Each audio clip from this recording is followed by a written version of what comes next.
Are you ready? Are you ready? Are you ready? No! I said, are you ready? Now you're a man! I'm a God-fearing Englishman, and I'm goddamn proud of it. I can be a man. I can be a man.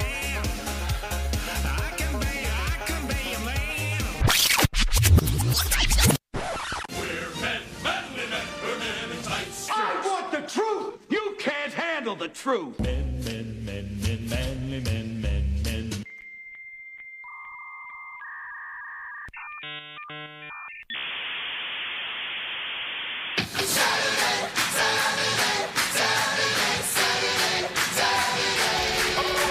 It's Saturday night. It's 7 p.m. It's time to hide the women and children from the Manpocalyse. Remember that the views and opinions expressed here are those of the hosts and may not necessarily reflect those of SKO Radio, its sponsors, or affiliates. But if it does, that just means that they are as sick and twisted as we are. And now, your hosts for tonight's onslaught, Mike Haig and Aaron K-Back. Saturday night. You know, when I cut that promo, the first time I didn't win it through, that intro, I was so proud of it. I was like, oh, this is beautiful. This is great. And then I listened to it, and I was like, why the fuck does it still say Thursday night? I need to recut the vocal. Yep. Yeah, so, you know, that's what happens when you're doing these kind of things at like 7 o'clock in the morning and everybody else is asleep. Right. Because coffee is just the lifeblood. Ladies and gentlemen, boys and girls, children of all ages, welcome to the Manpocalyse. I am Aaron, he is Mike. Yeah, what he said. Yep. I'm just winging it today. It is Saturday. You are not dreaming.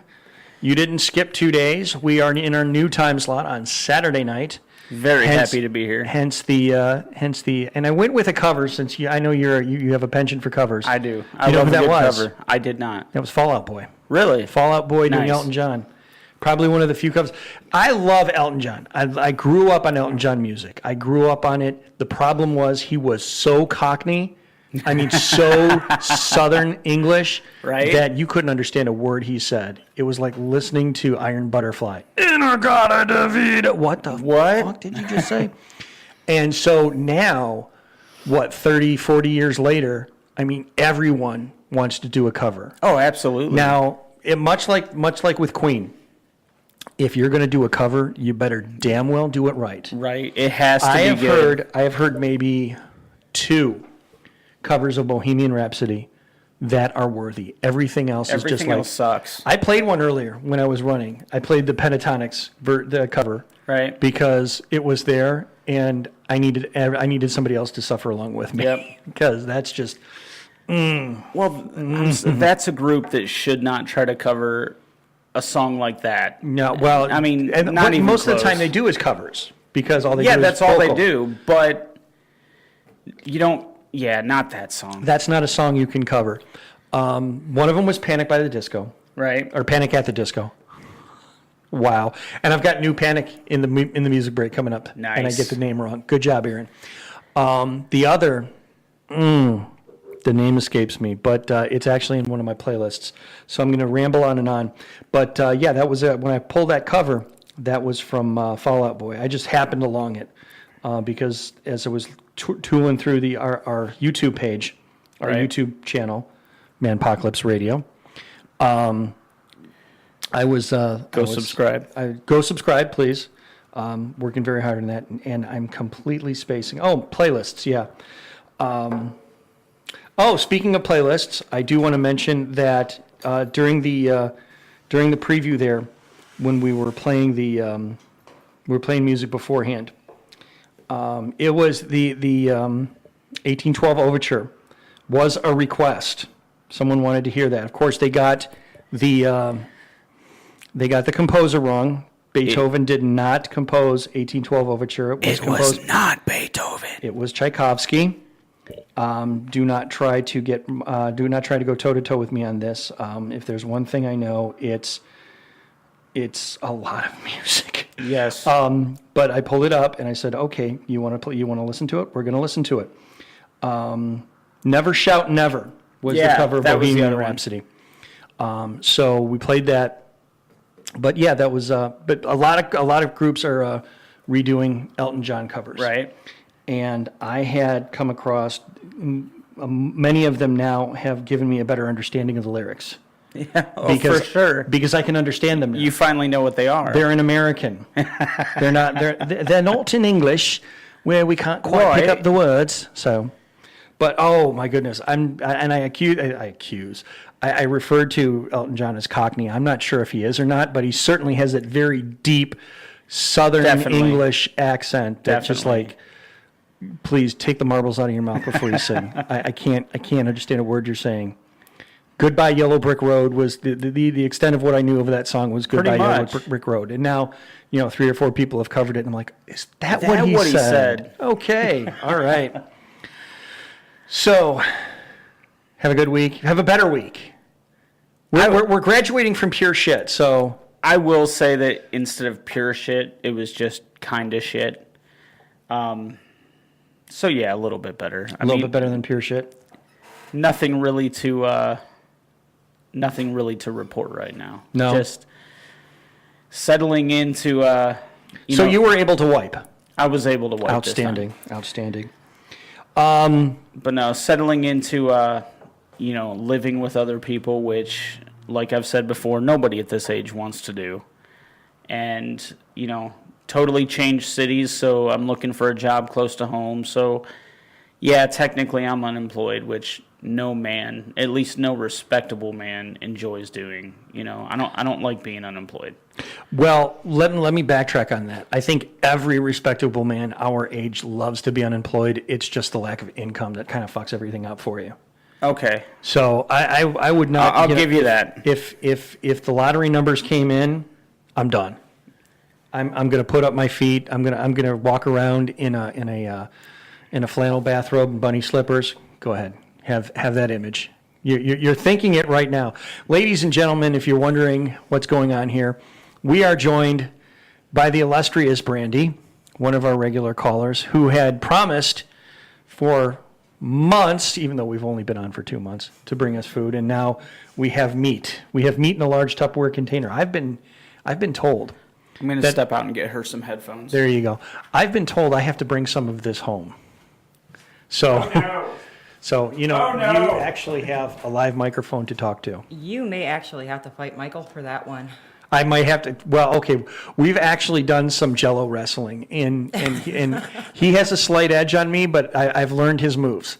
So I think I could take him this time. This is one So of my what did you favorites. prepare for us today? I actually prepared the Meatpocalypse for you guys. The Meatpocalypse. This was the bacon wrapped cheese filled concoction Meatloaf, of yes. the meatloaf. There you go. Yes. And the worst part was I actually fried my. Oh, you have an adapter. Okay, good. So now you can hear me in glorious stereo. Oh, great. That's what I need. She had indicated that you and I are going to have to fight over leftovers because I had been instructed that if possible to bring some of this home. I have to state right now, as much as I love your wife, Yep. I've known her for years. Yep. None of this glorious meat is leaving this station. Okay. All right. So I know Michelle's listening. However, 'cause if she was, there's any left, she was tuning into the songs. I managed to. Okay. I will say this. She was listening in when I was running board earlier because I love my wife. I've known her for, my goodness, I don't remember how many years.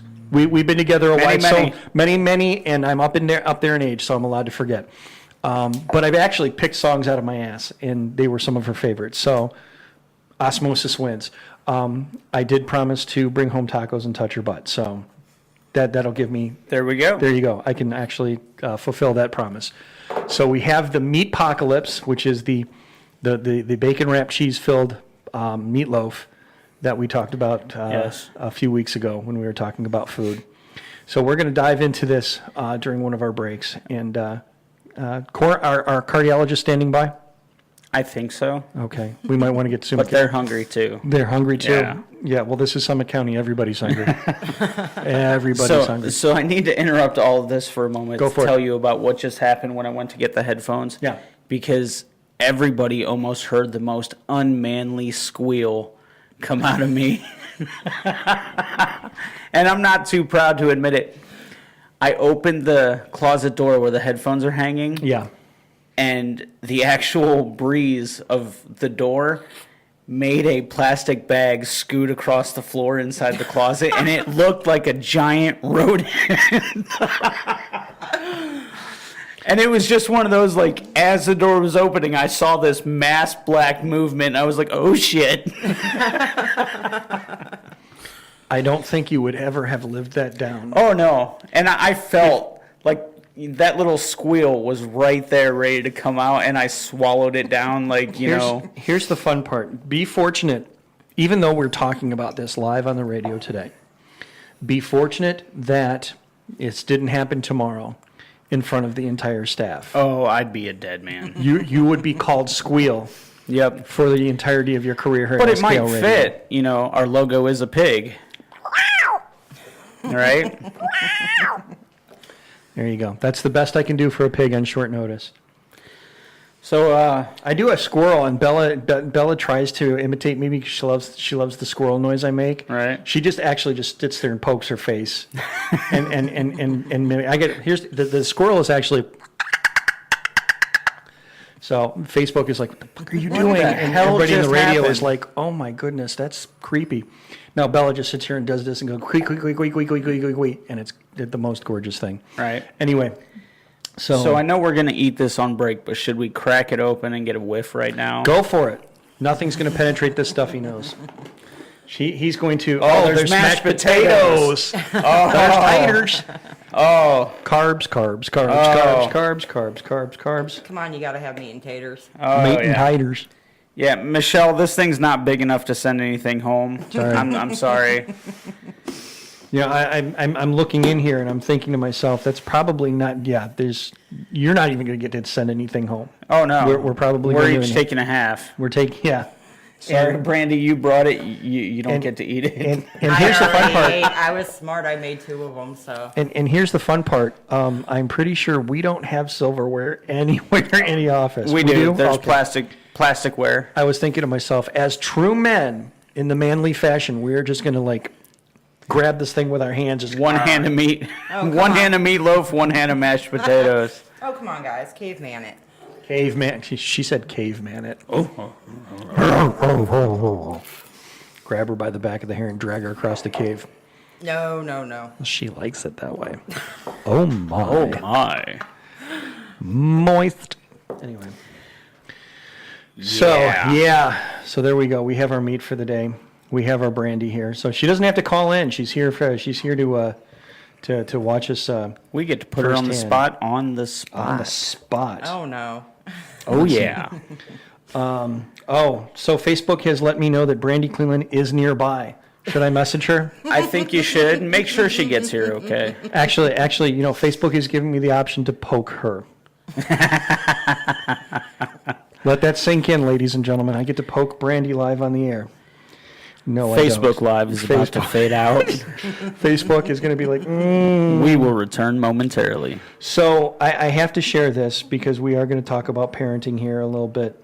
But my daughter has learned the joy of Facebook Messenger because she has Facebook Messenger for kids. Well, it's because your daughter is a little hacker. Scroll. She types an emoji and just lists them off. I'm sitting here. Yeah. I had to mute my own daughter because my phone would go off every second. And I'm sitting here trying to do work. I'm sitting here trying to talk to clients. And I'm like, can you excuse me? My daughter Holy wants to send crap. me dancing bunny girls.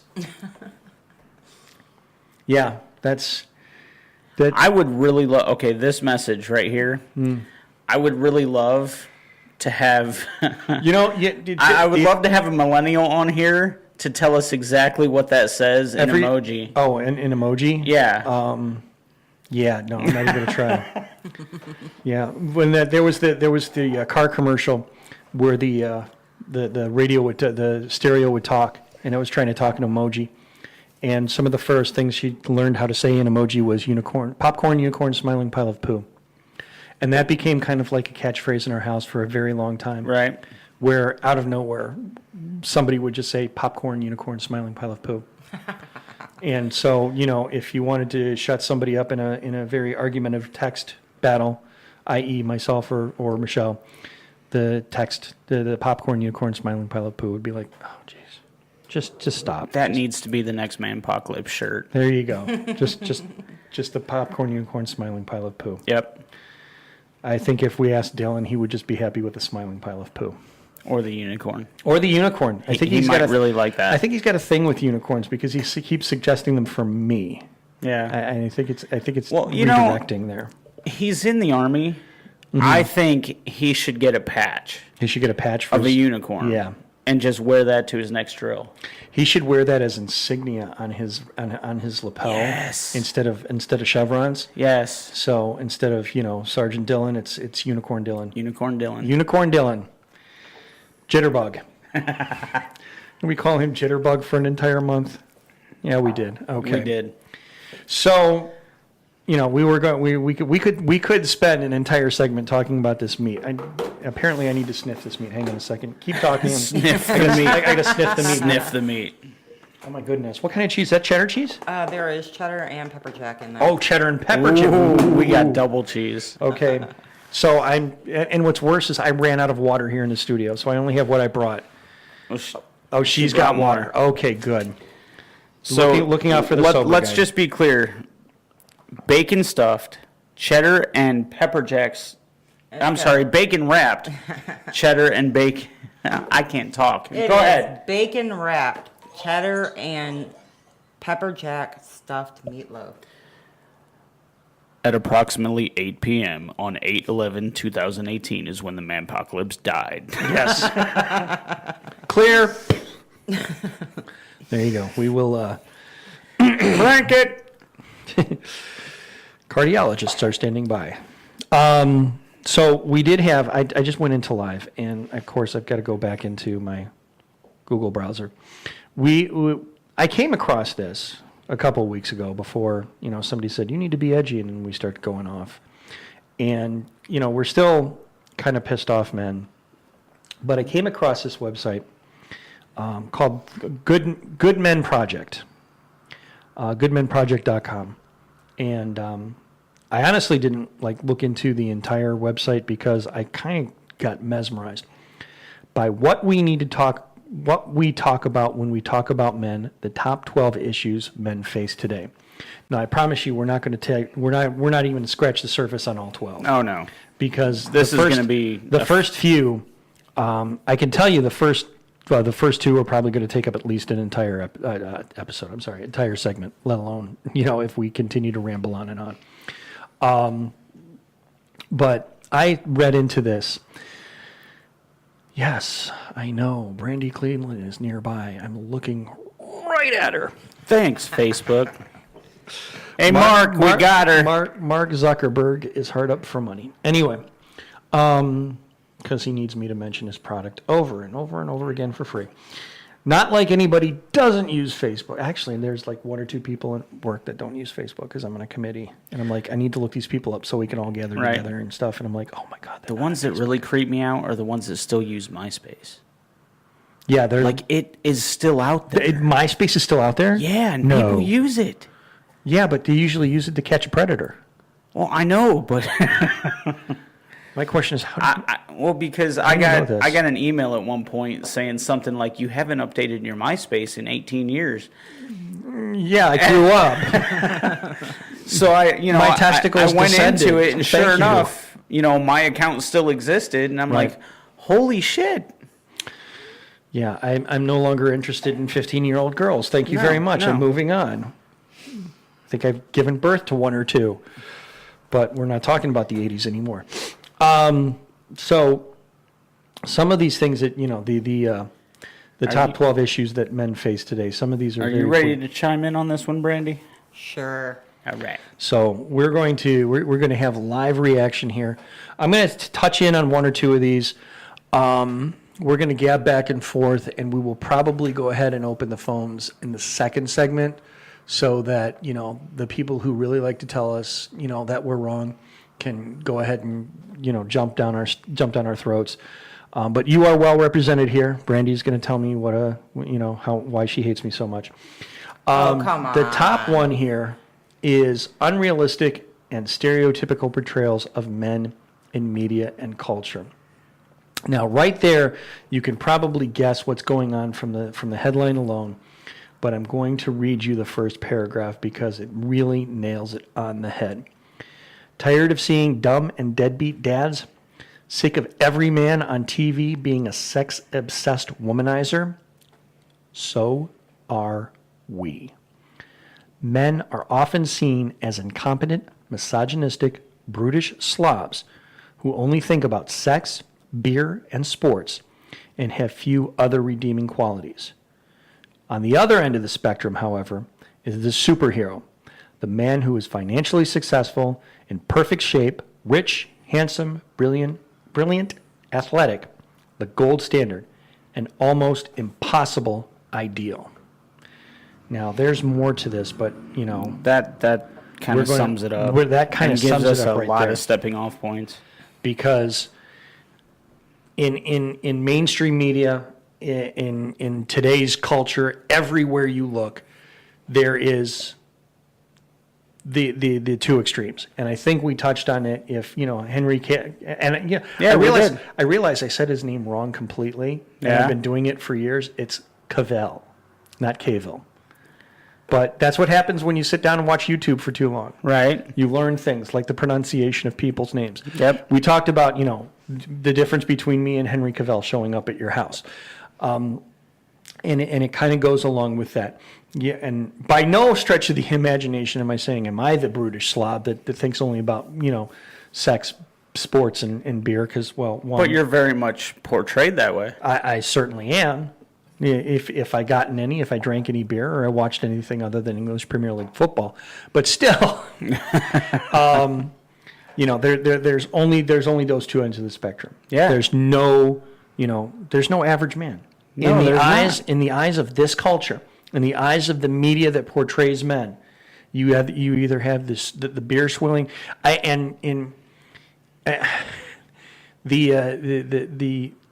Wow, I'm going to try to not stereotype here, but the beer swilling ex-jock whose glory days were his senior years in high school, right, where he threw the touchdown that won the state championship, and those days are long past him, or Wonder Man. Yeah, that's it. I have an 8-pack of abs. My teeth are capped.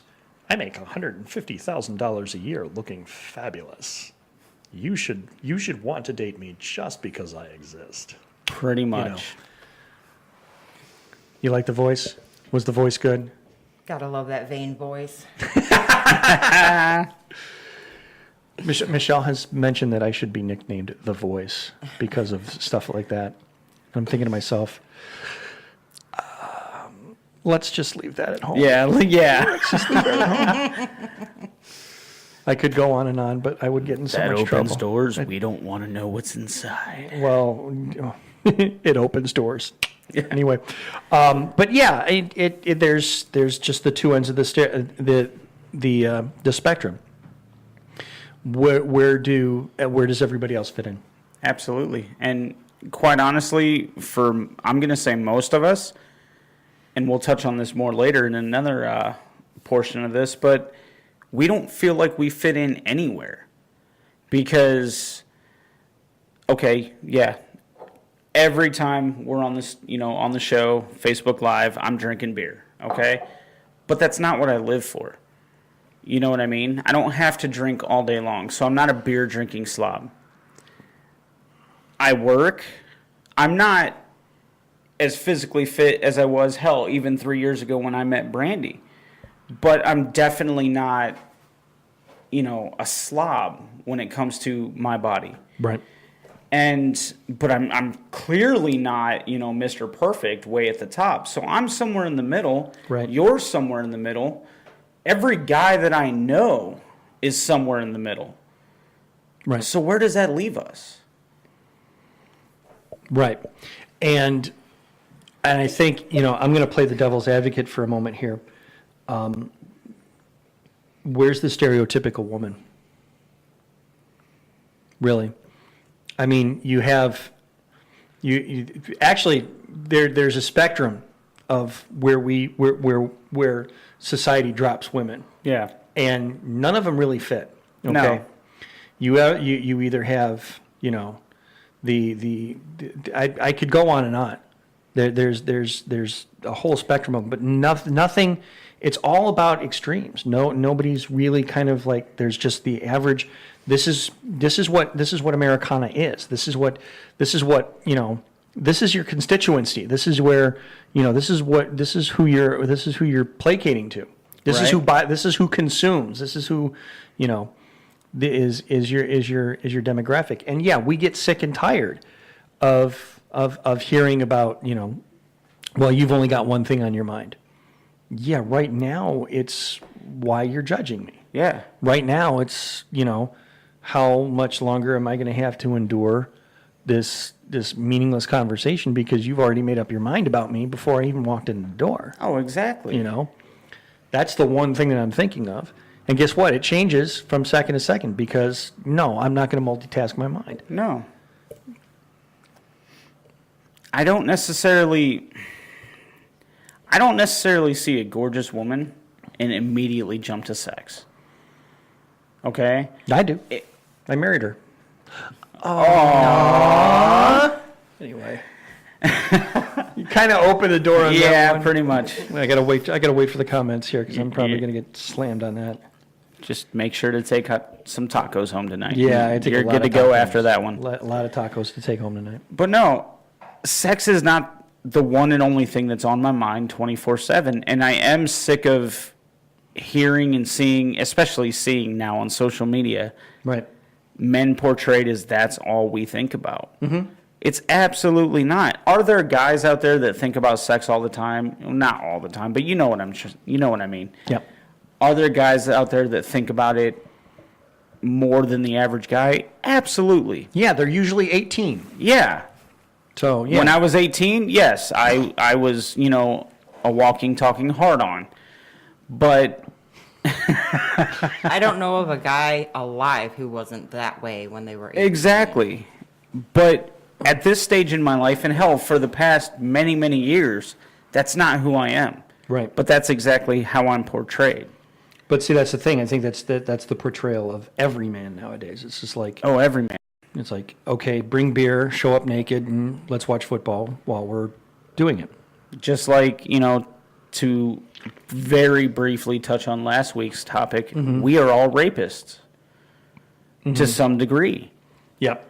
I mean, I've even heard that if you look at a woman and, mentally imagine having sex with her, you've raped her in your mind. Are you kidding me? But that's how bad it's gotten. That's one thing that, yeah, it's. I heard that it's like, yeah, we can rehash that, but we'll save that for the second hour. No Go for it. no fantasizing, okay? You're not allowed to fantasize about your dream woman. Right? Because that would lead to you sitting there and mentally raping her. Oh, okay, good. That still smells like sarcasm. I was hoping. Has a faint air of arrogance to it, so I like it. Yep. That pleases the nodes. It's like, yeah, there you go. You picked up on it. And, I get it. Before we go any really, too far tonight, I get it. Women get stereotyped into all kinds of things, okay? But one of the things that falls under this for men is that a lot of women out there act like men don't deal with it as well. And we absolutely do. Yeah. Absolutely do. The one that kills me, the one that gets me the most, the female stereotype that I can't, I really, it loses my imagination here is that women are stupid. Right? Okay. And the reason that they get that comparison is that they don't know. The vast majority of women don't know. Okay, I'm trying not to fall into that stereotype, but what I've seen is when you see a woman's reaction to what happens to automobiles, like you could actually sell a woman blinker fluid, that kind of stuff. Okay, women in general are not stupid. Okay, they know different things that you do. Okay, and they know I will compare and contrast my own household. Mm-hmm. That between taking care of the household, homeschooling, making the phone calls that I can't make because I'm on the phone 9 hours a day, right. Doing my job. There's a lot that I cannot fathom to be able to do in the course of a day that my wife handles with a snap of a finger. Exactly. And that's why I bring home cookies as often as I can. Yeah. Because, how else am I going to say thank you? Tacos? Right. Well, yeah. Yeah. So there. I mean, the one that gets me is that women are bubble-headed, or the blonde jokes, if you will. And just because, hey, I found a new use for bleach. Be careful. They could find a third use. Right. It's not as tasty as you think it is. Exactly. I watched Deadpool too. Anyway. But to move on to that. But no, the stereotypes, like I said, go both ways. It's just when we get treated as though we don't have to live with stereotypes as well. That's what really gets under my skin more so than the stereotype itself. These two extremes are but two of the false choices of manhood. Society constantly asks men to choose between being sensitive ninnies or hyper-aggressive bullies, financial providers for their family or absent fathers, men of the house or pussy-whipped. And so the man box begins in ways which being a man is acceptable by our culture is narrow and limiting. Yes. And I think we touched on that before, but yeah, that nails it on the head. Absolutely. I mean, you're either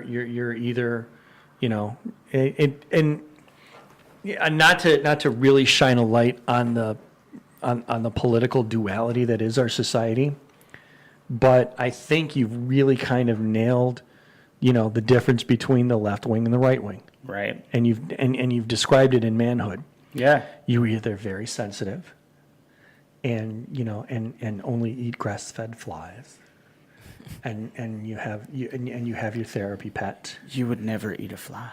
And it's a living being. Right. Oh, I have got to play the vegan pizza eater. That guy, I saw that guy. I'm like, oh my goodness, dude, it's a fleck of cheese. I mean, it's no bigger than like a piece of crust you pull out of your teeth. Right. Chill out. It's fine. And he referred to the animal holocaust. Really? Okay. And the other end of it is the gun-toting, steak-eating, beer-drinking redneck. Real American. American. Yeah. So, and there's no middle ground. No. And those that are in that middle ground that doesn't really exist, but we all know it exists, we are stuck not knowing how to be the man that we are. Right. Because we are told that, okay, financially, you're rich or you're poor. There's no in between. Well, I'm in between. You're liberal or conservative. There's no in between. Right. I can be in between. You're, I don't know. You're gay or straight. There's no in between. Well have you met my friend Dylan? Anyway. Captain Unicorn. He's fired me so many times. I'm used to it by now. Yeah. But I can't wait for him to call in going, you're fired, get off the air. Right. Yeah, okay. But no, there's this whole middle section where I'm going to say that the majority of us fit into. Yeah. But the media, social norms, whatever, makes us feel like we don't have a place. It's like, because we're not one extreme or the other. Right. You remember that? Oh, I'm going to date myself here. You remember that ad in the back of comic books where the guy, the big muscular guy, kicks the sand into the little bony guy's face. Yeah. He's got it. Yeah, there's where that began. Right. You're either big hulking muscular man with all the women, or you're the guy getting the sand kicked in your face. Pretty much. You were either big old muscled, or you were the nerdy, scrawny little dude walking around and didn't know what's going on. Wishing that Spider-Man would come save you. And the one that really kind of hit me on this was you're either the financial provider of your family or the absent father. And that's not even, oh my gosh. You know, I could do an entire 3 hours on the issues facing family courts these days and why they are so one-sided towards towards the mothers, because unfortunately there's a fair slice of guys who have procreated and then decided, well, I don't even think it's mine, right. Or you deal with it, I don't have to deal with it, or whatever the case may be, have not really transcended that, transcended that bridge from manhood to fatherhood. Absolutely. And just don't get it, because unfortunately when you talk about someone who's created a child, more often than not, the first thought in a lot of people's minds in this society is, oh my God, I hope he takes care of this child. Why should that even be a question? Why should that? I mean, why have we dissolved ourselves to that point where these deadbeat dads are now representing, all of manhood? Of us. I mean, my kids have, my kids are doing all right. Yeah. I mean, I provide what I can, but I've never not provided. I've never skipped out on either of them. Exactly. And dear Lord, has there been opportunity? To anybody else, has probably been 12.5 reasons. Well, and I'm gonna take this a step further, because you brought up, the start, conception, the woman's just now pregnant. I hope the dad sticks around and does what he's supposed to do. We face it another time, and you've actually been through it, and that's divorce. Yep. Oh my gosh, they're getting divorced. I hope he does what he's supposed to do. Why is that even a question? For me or you or any average guy that up until that point has proved that we're always going to take care of our kids. But that's what it turns into. And I'm sure at some point, I don't know, maybe I'm wrong, but I'm sure at some point you did face that. From somebody, even if you didn't know it, somebody thought it. There were a lot of people that thought it, and I know, and I'm certain of it. And there were a lot of people that thought about it, on my on her side of the family, and it certainly got back to me in no uncertain way that I was looked upon as a in a less than favorable light. Right. And all I did was prove them wrong. Yeah. For the last almost 19 years. 18 in a handful of days. Yeah. So, and at some point they realized, oh, okay, I guess we had him wrong. He's one of the other ones. But why are there other ones? Yeah. Why can't we as men, because again, and this has become kind of the duality for the, as we've talked about over and over and over again. It was not that long ago where, these things weren't even coming up. Yep. Men just did what men were supposed to do. Yeah. And they stepped up and they took care of things. I'm going to interrupt here to read some of Ellie's comments. Because a ton of guys don't. Okay? I'm going to ignore the fact that you said a ton, and I'm just going to say that's kind of what we're saying. Well, if it's we're a ton getting- of guys, when you figure the average guy weighs about 200 pounds, that's about 10 guys. So thanks for saying that, it's only 10 men that are doing this and making it bad for the rest of us. But I do get what you're saying. There's, I'm sure, a fairly large number of guys that when given the opportunity to rise up and be a man, they choose to go do something else. What we're saying is that the rest of us are getting lumped into that on a regular Automatically. basis. I that. am married. Divorce is not even in our dialogue, and yet I still get lumped into that. Oh, you'd leave if you could. No, I wouldn't. And she went on to say, for whatever reason, good or bad, they just don't. I can't fully agree with that either. There are men that have tried to do the right thing and have hit wall after wall after wall. It's a much smaller number than the guys that run away, but they are out there. So to say that there's always a good or a bad reason why it doesn't happen, it's not always the guy's fault. I will say that because I do want to represent that tiny little minuscule portion of men who have tried to do everything they could and just got completely stopped by, I'm just going to say, the system. Because guys are freer than women? And that's what actually I have the biggest problem with. Okay, you want to know something? I'm gonna have call to shenanigans truly on that. Disagree with that one. I'm going to call shenanigans on that hard. Well, here's my first thing. To say that I am freer, to me personally, implies that being married and being a father is some sort of prison. Yeah. And not once have I thought of that, nor would I ever think, don't get me wrong, if you're listening, honey, I love you. Not once would I ever especially think that of my daughters. Nope. That being their father was some kind of prison. I don't have a freedom to leave them because I don't have a prison with them, if that makes sense.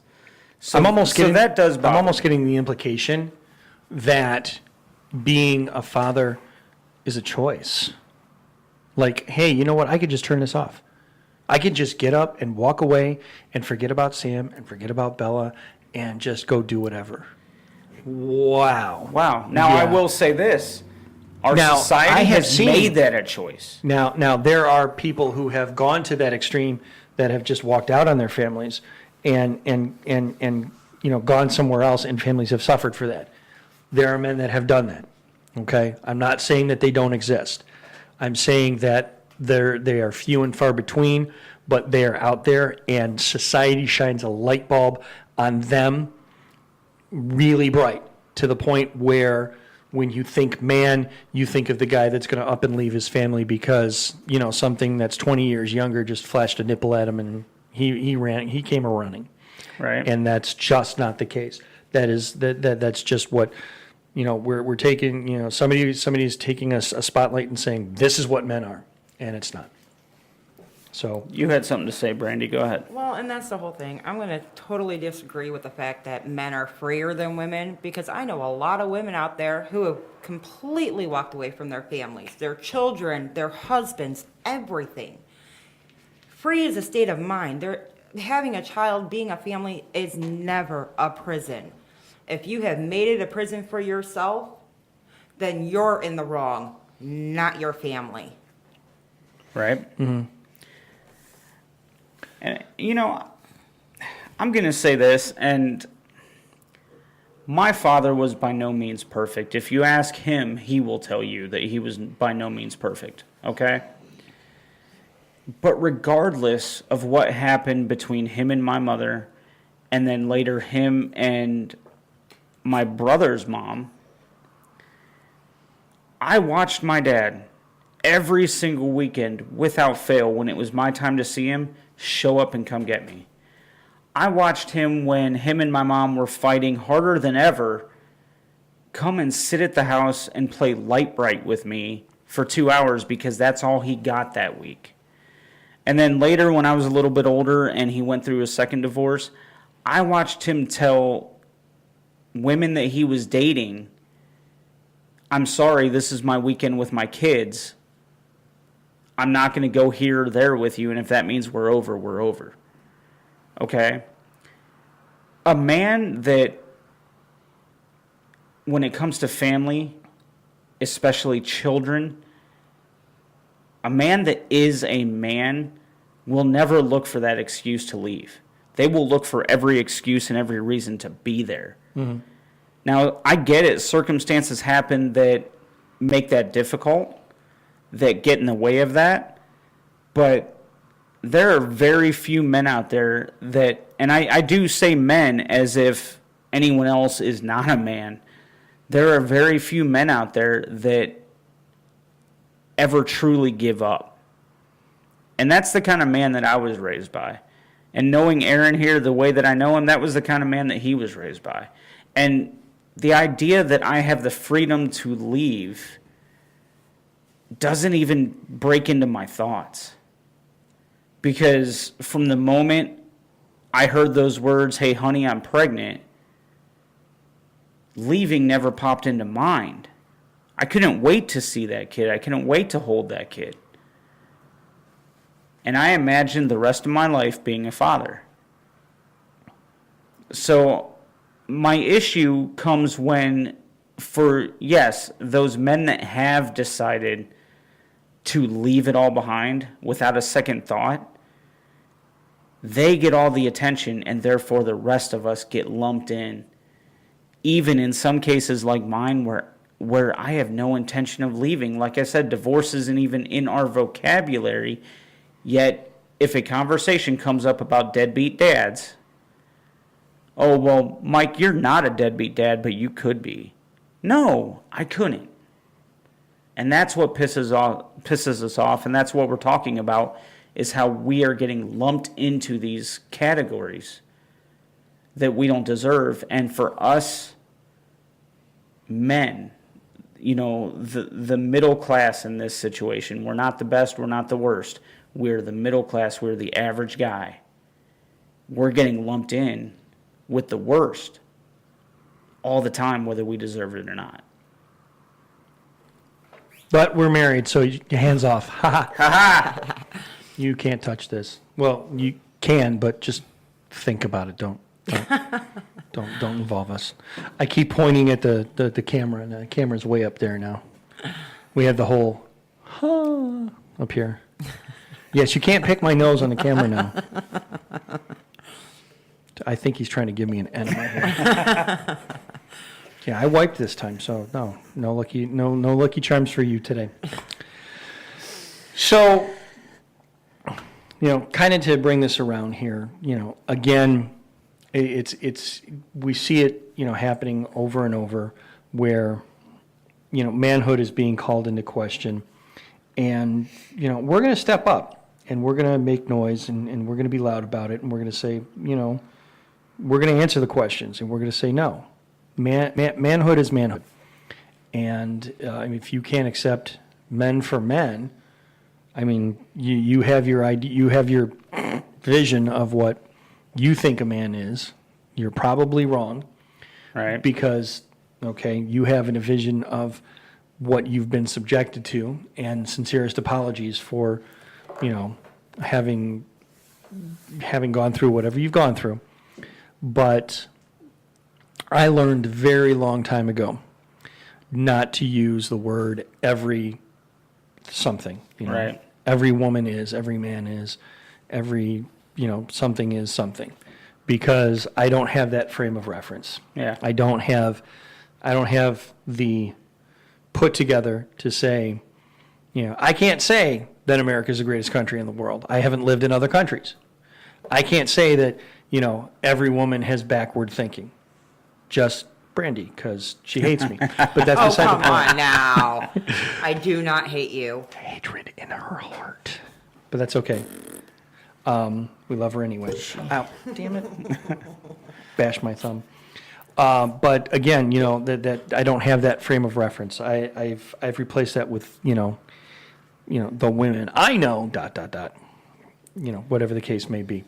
And I invite people to prove me wrong. And sometimes I'm proven wrong, and sometimes I'm like, yeah, well, you kind of made my argument for me. That's always fun. That's when always people, the most fun. When people make your argument for you, and I'm like, does that mean I win? Do I get the home version of the game, or do I get the car? Yeah, right. I'm always confused. Where's my trophy? Yeah, where's my trophy? I saw the meme that says you get a cabin and 200 acres of land in the middle of nowhere if you stop watching football. Would you do it? I'm like, dude, I haven't watched football since '95. I've been working on this for a few years. Where's my cabin? Where's my cabin? Because I'm ready to go off the grid. But we'll still do the Manpocalypse show. Yes. Just from a remote location. From a remote location with bears. That we won't tell you where it is. It's going to be one of those CIA things. Yeah, right. We could tell you, but we'd have to kill you. We would have to kill you. I'm not dying anytime soon, so. She's got this look on her face. She brought us meat and potatoes. Don't know what to do. Let's take that break. I do want to say this before we go to break. Before we go to break. And then before we come back to all of this, I want to clarify one thing. Hit it. If you're listening right now expecting us to bash the deadbeat dads and the bad guys and everything like that, that's not what we're talking about tonight. Okay? We could bash them all day long. Trust me, we have our own feelings about guys like that. What we are arguing against tonight is the good guys being lumped in to places that they either don't belong because they're so much better, or they will never attain, for example, the superhero level of manhood, okay? That's what we're talking about tonight. So if you're listening wanting us to bash one or the other, that's not really the point. Our argument is that stop lumping us in with the bad guys and stop expecting us to be guys that 99.9% of all manhood will never attain that level of manhood. It's a select few. In all sense of reality, I mean, the deadbeat dad types and the ones that neglect the responsibility, you just sit back and let karma do its job. Right. Because they'll get their comeuppance, and it'll be fun to watch. Because those that, put in the hours and put in the work, will get rewarded. Nothing has been more rewarding to me than being the father that I am. And I've enjoyed every nanosecond of it. And if you don't want that kind of responsibility and you just want to, you want that label hanging over your head, good luck. That's all, blessings to you. You need it more than I do right now. On that note, we're going to go ahead and take a break. This break, actually this week, there's only one not new song because I had 10 new songs picked out. However, one of them did not convert over. Actually, it wasn't a new song. It was a live song. Oh. And when I tried to convert it over, it didn't convert over, and I was kind of sad.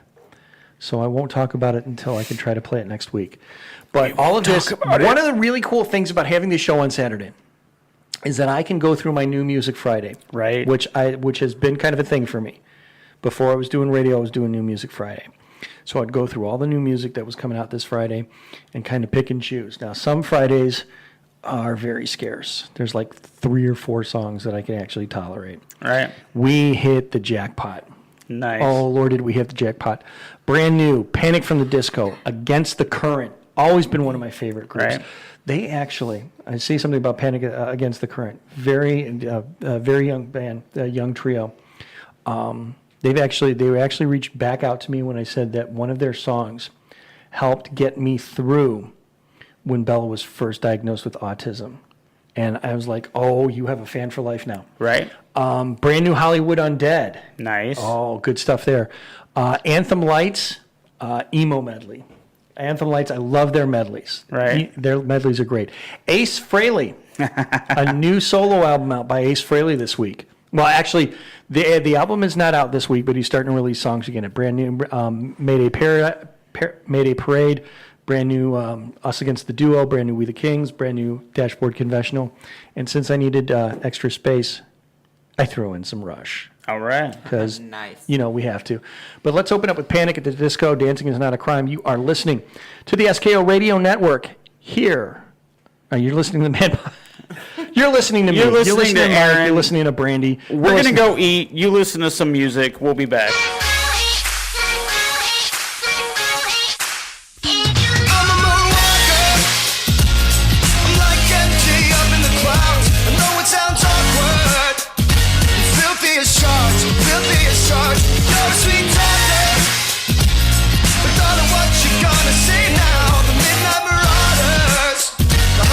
Come down, never come down.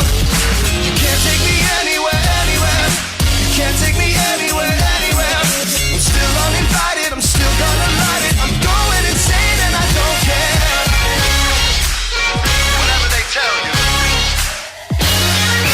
Dancing, dancing, dancing's not a crime. Unless you do it without me. Unless you do it without me. Oh, dancing. Dancing's not a crime unless you do it, do it, do it, do it, do it.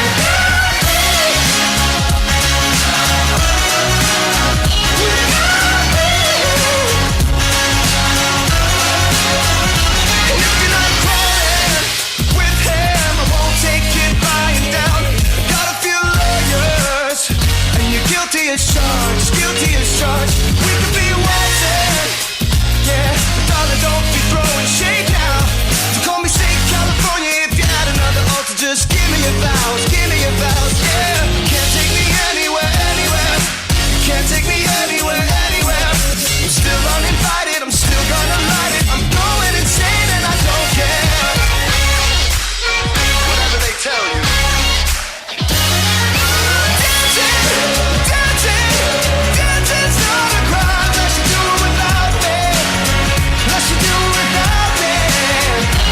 Oh, dancing, dancing, dancing's not a crime unless you do it, do it, do it, do it, do it.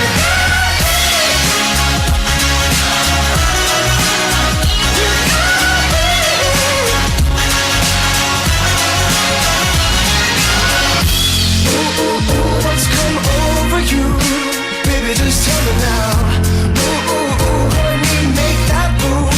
'Cause I just wanna be your boyfriend, girlfriend, oh yeah. And I just wanna be your boyfriend, girlfriend, oh yeah, oh yeah. Whatever they tell you. Dancing, dancing, dancing's not a crime unless you do it without me. Unless you do it without me. Oh, dancing, dancing, dancing's not a crime unless you do it, do it, do it, do it, do it.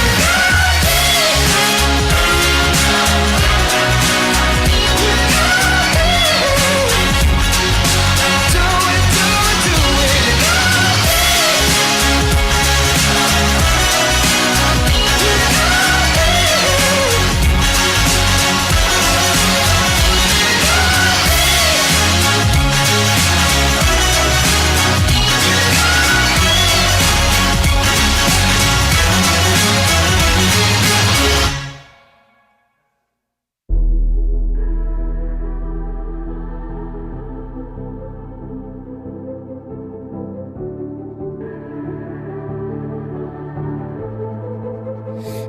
Legends never die when the world is calling you. Can you hear them screaming out your name? Legends never die, they become a part of you. Every time you bleed far reaching greatness, relentless, you survive.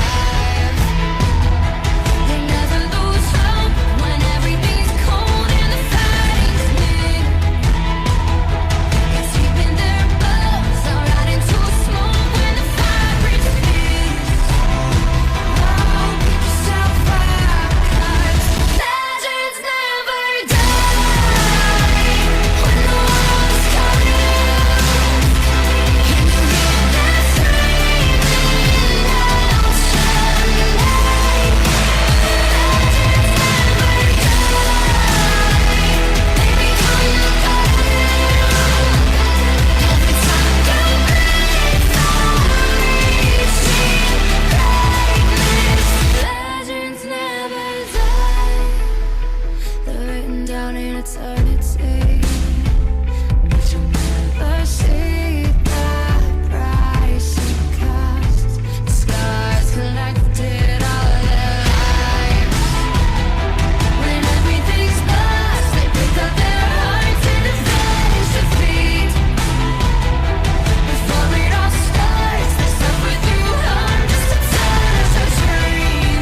Welcome to the SKO Radio Network. You can find us online at skoradio.com.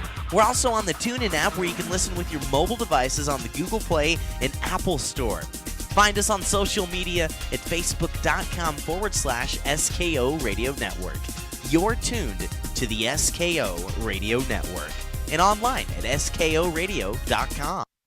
I'm losing my mind today. Yo, what the fuck can I say? I got these drugs on the way. Couple hits, then I sway. You better get out the way before I spray that AK. Yo, what the fuck can I say? I'm losing my mind today. Stepped up in that mosh pit. Elbows up, let's bust some lips. Acting like I give a shit.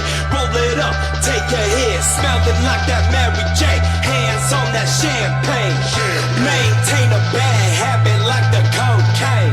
I'm on another level, a level you can't pass. I'm on some other shit, who knows how long it'll last. My heart is beating out, this shit just creeps up fast. I'm on another level, a level you can't pass. I'm on another level, I'm on another level,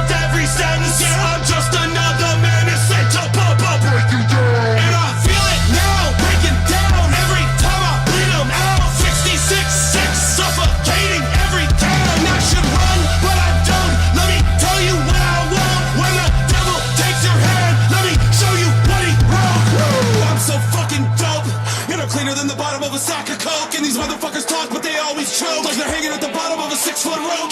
on another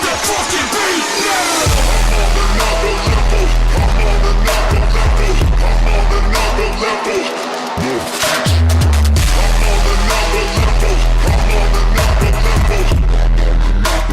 on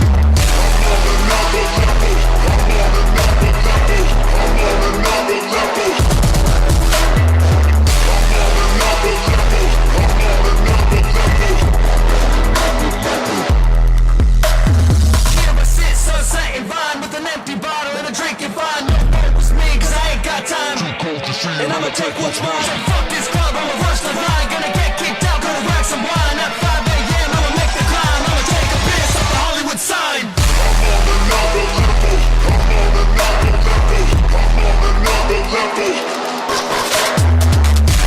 on another level, I'm on another level.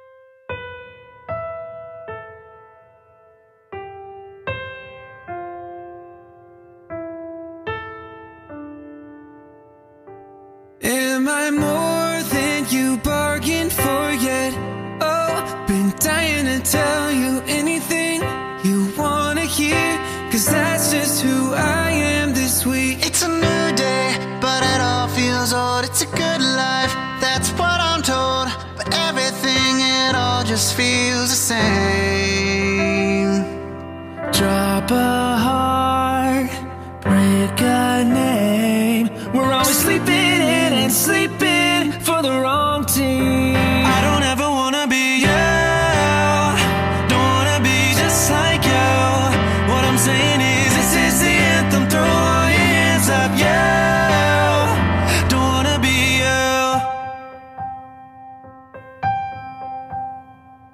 Go ahead as you waste your days with thinking. When you fall, everyone sins. Wake me up when September ends. with a life held in yours. Summer has come and passed.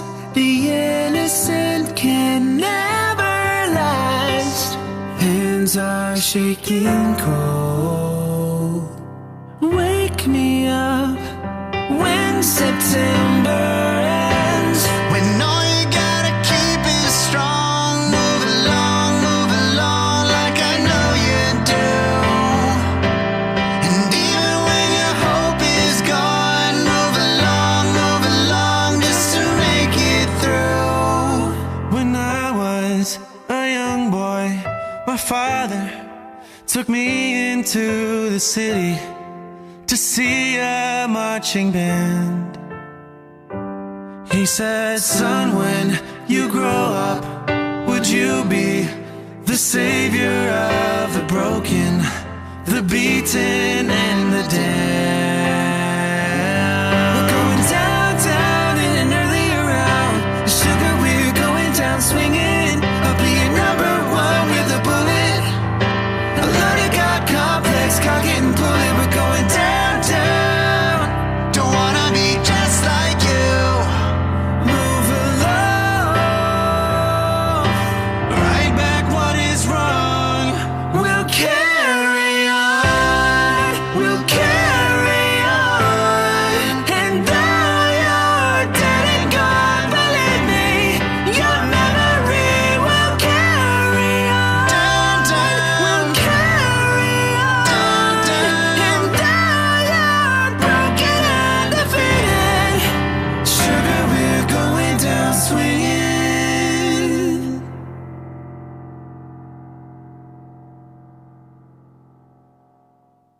Hi, this is Bob Fritz, host of the Oldies But Goodies show here on SKO Radio. Join me every Sunday morning from 11 to 2 Eastern Standard Time for the best of the 50s, 60s, and 70s. You can get your requests in by going to Facebook page Yesterday and Today's Classic Music Chat, Tribute, and Games.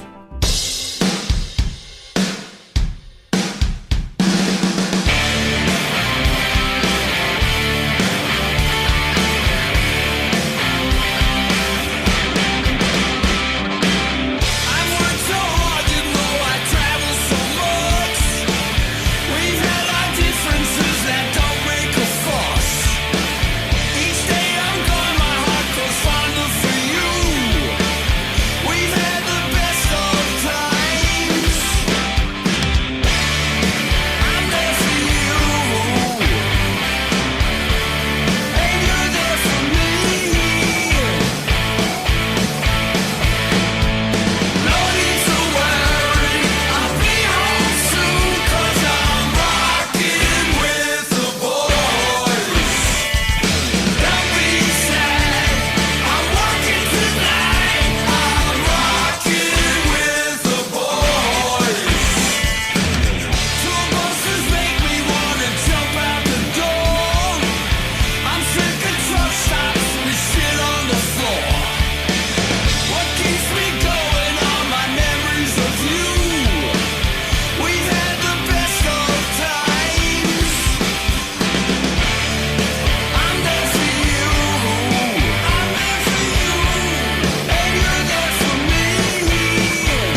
Ace Frehley, the spaceman from Kiss. Yeah. Greatest band in the world. Rocking with the boys. Brand new stuff. Brand That new was a stuff. good song. Was. The unofficial Manpocalypse theme song. I realized that I'm not talking directly into my mic, and now I'm going to sound awesome. So, Voice is back. the voice. The moist voice. Ooh. The voice that makes you moist. Whoa. Calm down, Dylan. It's not for you. So we were going to jump into another topic here, but before we do, this concoction of meat that we've been enjoying this my break. God. Oh my goodness. If you've been following us on Facebook Live, great. If you haven't, that's okay. We love you still. I will talk about the listeners in just a moment here. This meat, wow.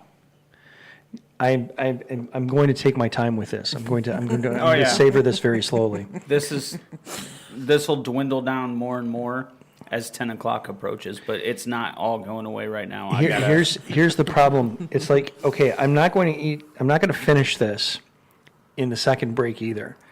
So I can imagine having this on the passenger seat, like picking at it, and trying to drive down, drive back up to, trying to drive back home, Right. and not hit anything on the way. Okay, Son, do you know why I pulled you over?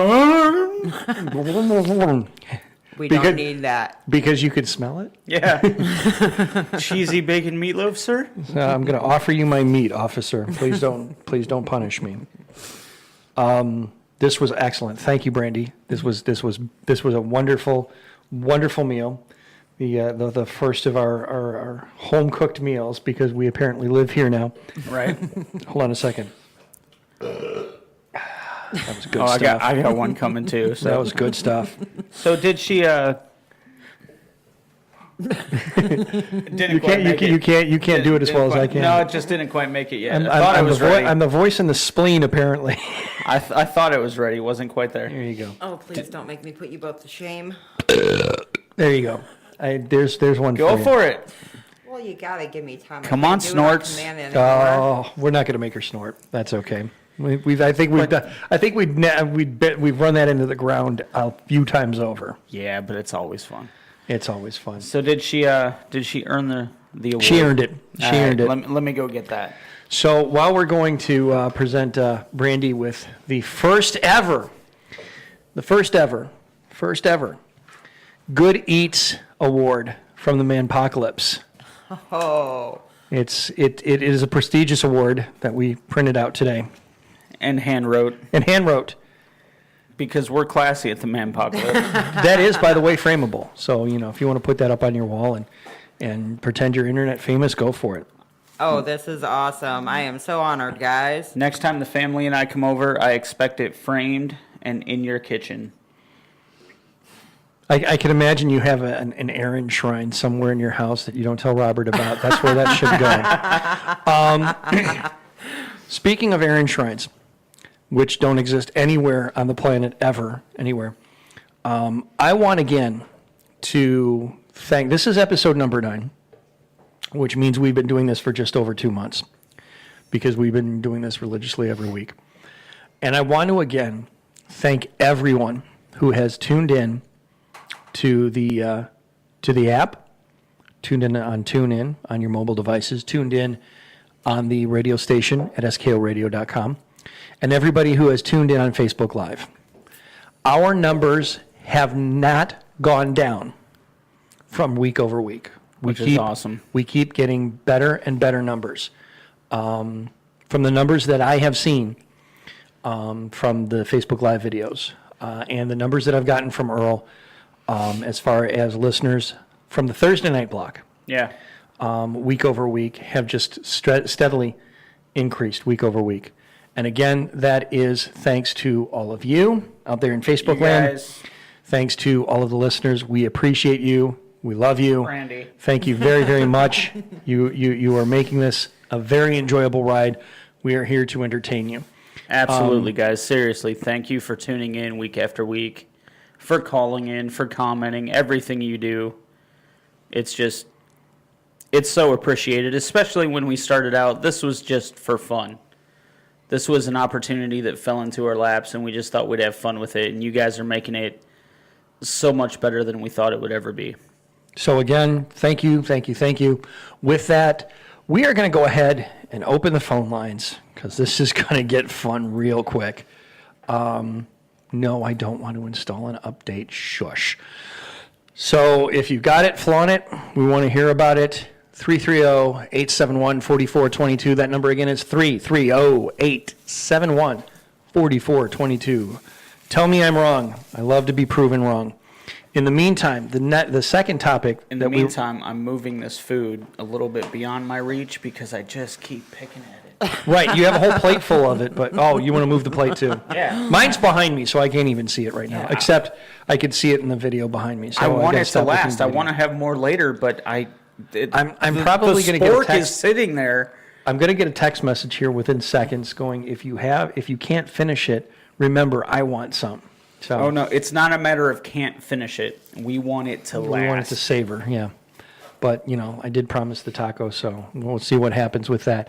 The second topic that was on the site here, and that we wanted to touch on, was raising boys today.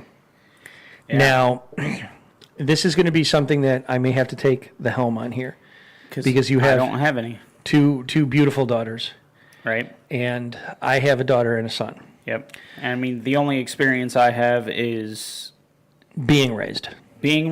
and like I said earlier, on the weekends it was my time with my dad, and fortunately that's when I saw my brothers as well. Right. So while I can't say that I raised them, I definitely spent a lot more time with them on the weekends than he did, because he did have to hold down a job. Right. So my experience is limited. Sure. Now, I'm going to expand on what we talked about before I start delving into this, because in a nutshell, when you have this dichotomy in society that says you're either, uber fantastic or uber sensitive, there's no in between. Right. How are you going to raise a young man in this world today? And I think one of the things we discussed before we came on the air today was that we have YouTube raising our kids, because these boys plug into the YouTube and they watch some of the dumbest stuff being done ever, and Tide Pods, the Cinnamon Challenge, just some of the dumbest stuff ever, and they're figuring, oh, okay, well, this is what I should be doing, Right. with little or no direction. Whether you're raising boys as a parent, as an educator, or as a role model, or just care about boys today.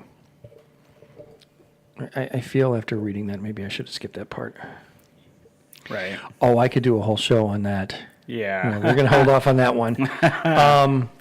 There are a few resources and agreed upon methods. What to do when boys are falling behind in school. Are boys being overdiagnosed with ADHD? Yes. Absolutely. Yes, they are. Yes. God, Yes. that's a Because whole, that's there's a world of difference between ADHD and just being creative. yeah, Just having an open mind absolutely. and thinking on a different plane of existence. He's talking to himself and making up imaginary things. He must have ADHD. No, he's making a world of his own. Right. For fuck's sake, that's how Pixar was invented. Yeah. Are you going to tell John Lasseter that he has ADHD? Probably not. Hey, I know a guy that, made an entire world of his own, languages included, and, now we have The Hobbit, Lord of the Rings. Oh, I thought you were going to say James Halliday. Well, that's, yeah. Because sometimes Bella does listen. How can we teach boys to respect not only women, but also other boys and themselves? How do we help boys affected by racism? Talking to boys about Me Too and sexual consent. I mean, again, it's the how is not really, how to talk to them is not the big question. How to gain their attention, Right. how to present it in a way that it's going to absorb for them. Every single one of us has had to, at some point or another, have the talk. Yeah. Okay, we've had the talk on the receiving end, and we've had the talk on the giving end. Oh, Lord, was that a fun talk. Okay, Okay. fortunately, I haven't had to do that with my son yet, so let's just not go there yet. Oh, you will. I have to have the talk with 2 girls. Yeah. And well, here's the thing. Much later episode, Mike explains why his head exploded.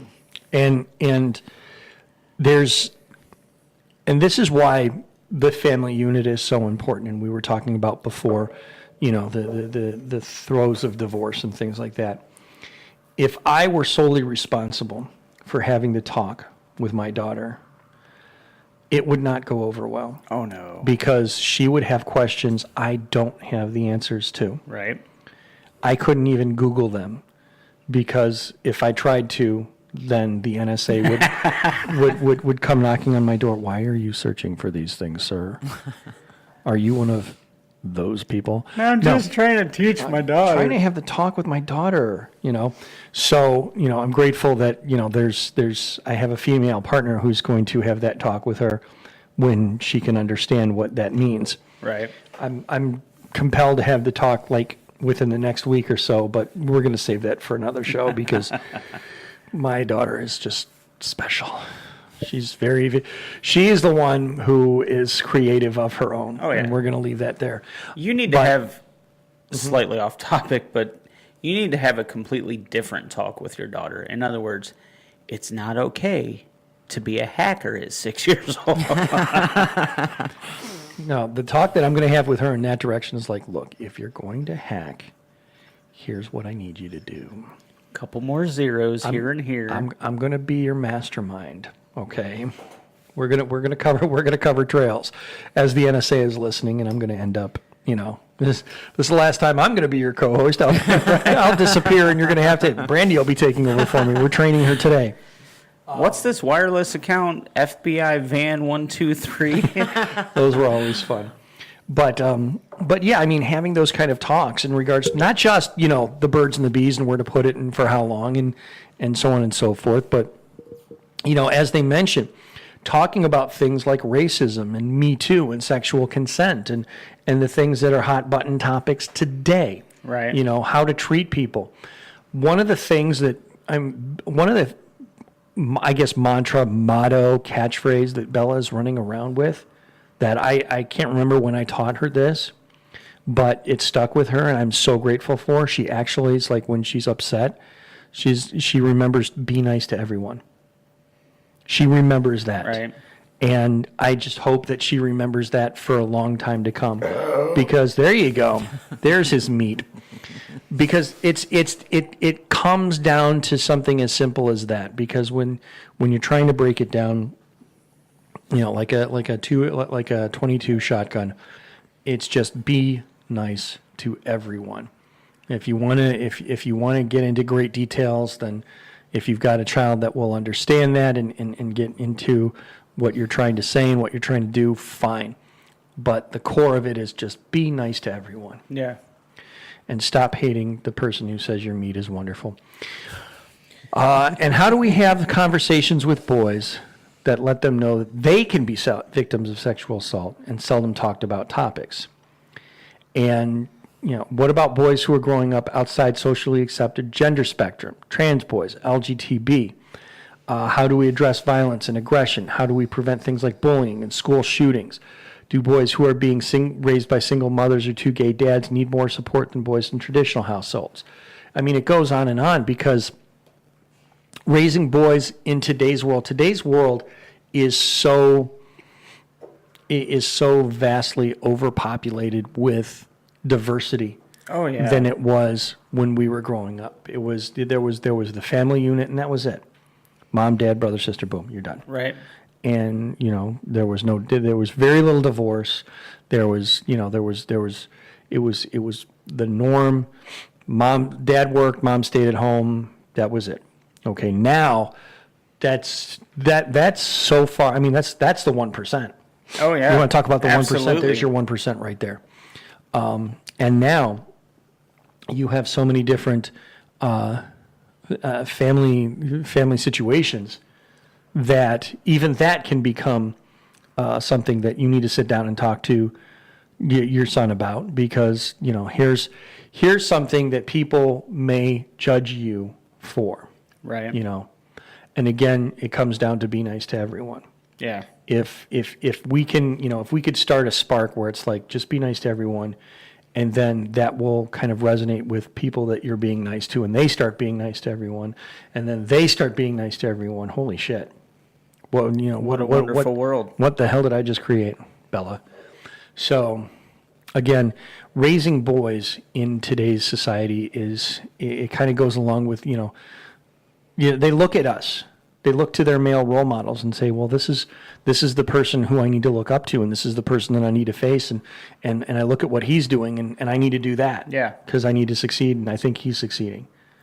And it's a struggle, but we have to put on that face that says, despite everything, I'm still here.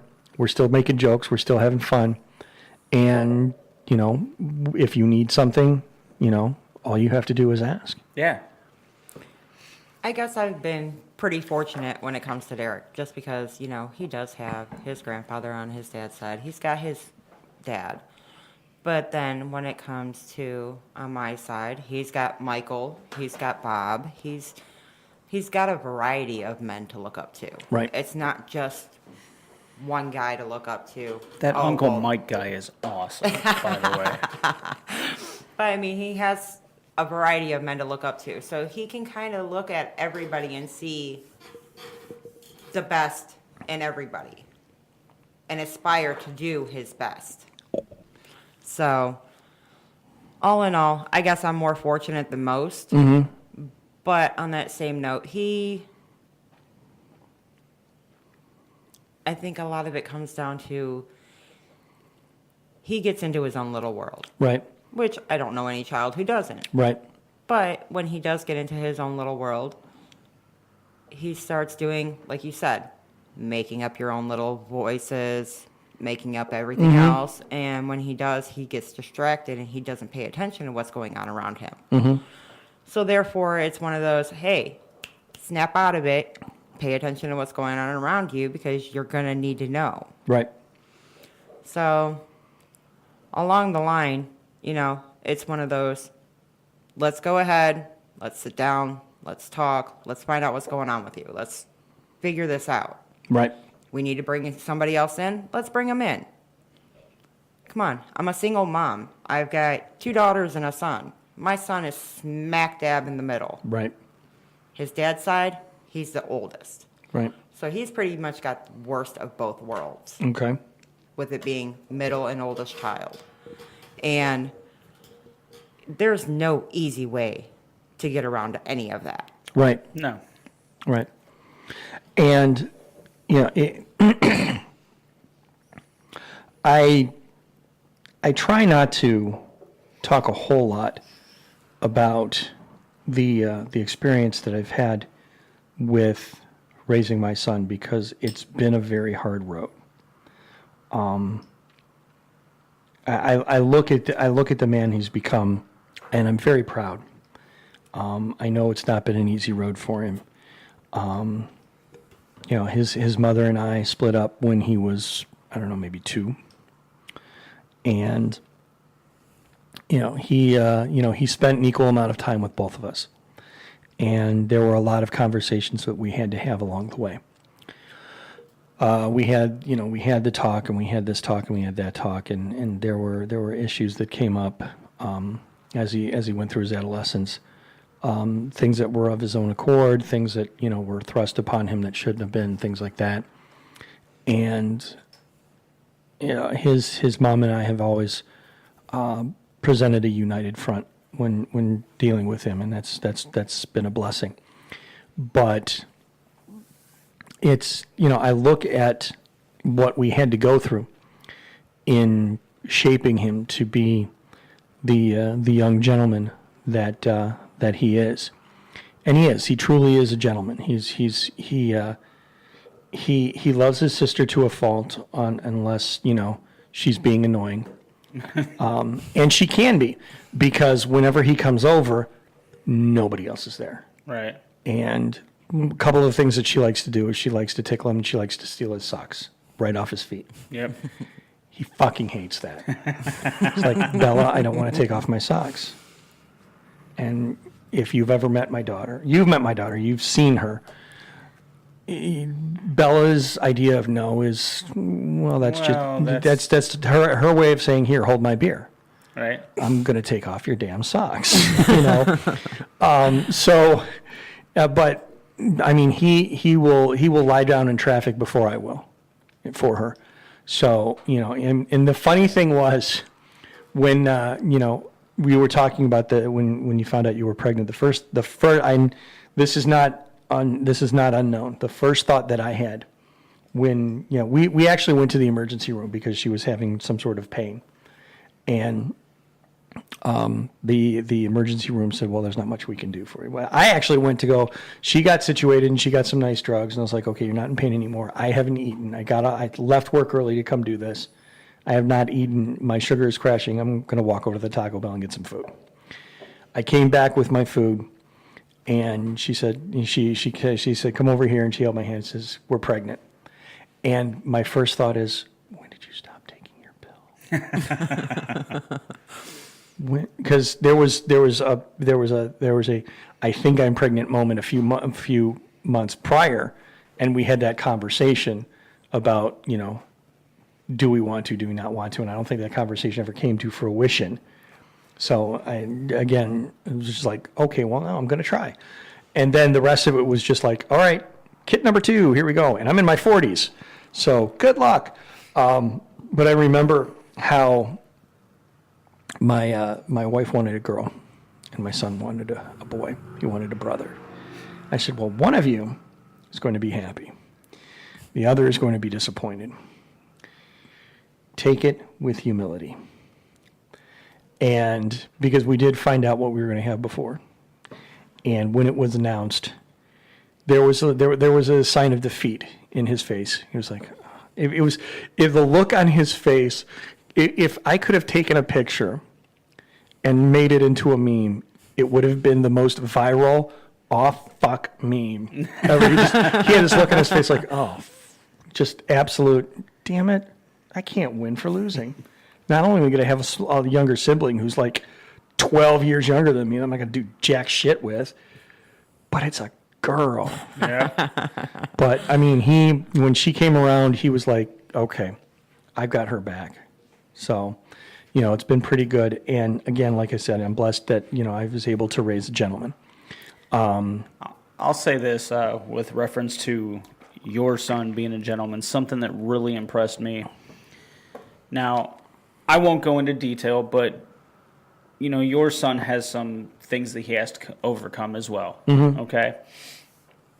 When we did the family photos, mm-hmm. you could tell within 2 or 3 photos, he was just agitated. He was done. He wanted nothing more to do with it. Right. And he had already gotten the photos with you and Michelle, your current wife, and Bella. And his mom knew that he was agitated, and she tried to bow out. And she said, we don't have to get our picture today. And I was able to go over to your son, pull him aside, and say, hey, man, your mom really wants this. It means the world to her. And honestly, the pictures of your son and his mom mm-hmm. were some of the best that came out of that day, because mm-hmm. he was actually able to go, you know what? I need to do this for my mom. Yep. And that was honestly a true testament to the kind of man he is becoming. Because he could have jumped in there and kind of just, okay, let's get this over with. No, he made those some really amazing pictures mm-hmm. for him and his mom. And it speaks to the man that you've raised. Yep. And his mom is raised. I don't want to take away from her. Oh, absolutely not. Absolutely not. And that's been kind of his thing. That's, I've never met someone his age who is as selfless as he is. I mean, he has his things, and he, he enjoys his things, and he has his time.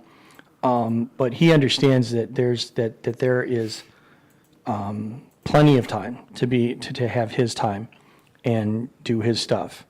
When he's called upon to do for others, he does it in a nanosecond, and he doesn't even think twice about it. So yeah, that's certainly something that I'm grateful that he picked up on. But again, raising a boy in this society was not easy. Well, and won't be let me easy. ask you this. I mean, you've raised a boy, obviously, into a fine, well-mannered young man. Right. But in the last 5 years... Let me stop you for a second. Victoria, there is no such thing as... Don't hold back. I understand that you could get passionate about it. As a matter of fact, you want to get passionate about it, call 330-871-4422. If you're passionate about this, you want to talk about it, we want to hear it. Don't hold back on us. Definitely let it out. Go ahead. Dang it, I lost my train of thought. Anyway, okay, I got it. Train's back in the station. In the last 5 years, our society has changed so much as far as what you will and will not have to talk to not only a boy about, but any child about. Right. So looking back on the conversations you've had versus what you can imagine would have to be said now, how do you think you would handle it differently? Well, or what challenges do you think you would face that you didn't have to? Well, there's a widespread difference between 5 years ago and now, in the fact that there's a lot going on that kids have to be careful of. Right. Stranger danger was kind of a calling card in the late 70s and early 80s. Now it's life or death. You literally have to remind your kids, unless I say you can trust an adult, I will tell you what adults you can trust. Yeah. Okay. Aside from that, do not trust anyone you do not know. Okay. Don't trust anyone online. She could be a 300-pound dude named Chuck who lives in his mama's basement in suburban Detroit. Right. Ready Player One reference activated. I would throw in all the crap that goes on in schools these days, but thankfully we're homeschooling. So if anybody shoots up our homeschool, it's probably my wife's just going to lose her shit. So right. And the kid will be safe. Yeah, because she's in another room. My wife will just be shooting plates off the roof, kind of like the Adventures in Babysitting. Oh! The dishes are done, man. There's a movie we could play homage to. Stranger danger. Don't trust anybody you don't know. Don't trust anybody you meet online. Your body is yours. Right. That was a big one. That was actually something I did talk to Sam about. But, definitely, in today's day and age, because I think it became I had read something where there was a young lady who went to her grandparents' house, and aunts and uncles were wanting to give her hugs and kisses, and she just lost her shit. And it's like, that's kind of, if she does not want to be touched in a way like that, back off. Right. Yes, she's family, but you're kind of the family that she doesn't see very often, she's not familiar with, and space is needed. Yep. So, I'm not sitting here saying that, we're going to oversensitize our families because it's PC. But kids have a whole different mind frame. And, absolutely. And you certainly don't want to freak out a kid. So, there have been times when I've gone to Bella and they say, "Can I have a hug and a kiss?" And she says no, and I'm like, all right, because she gets in a mood. Right. No offense. She's a woman. She gets in a mood. I swear to you on everything that is holy to me that those two women in my house are synchronized. Oh, yeah. And she's only 6. So they're synchronized to something because at the same time, they are quite a handful. And so it'll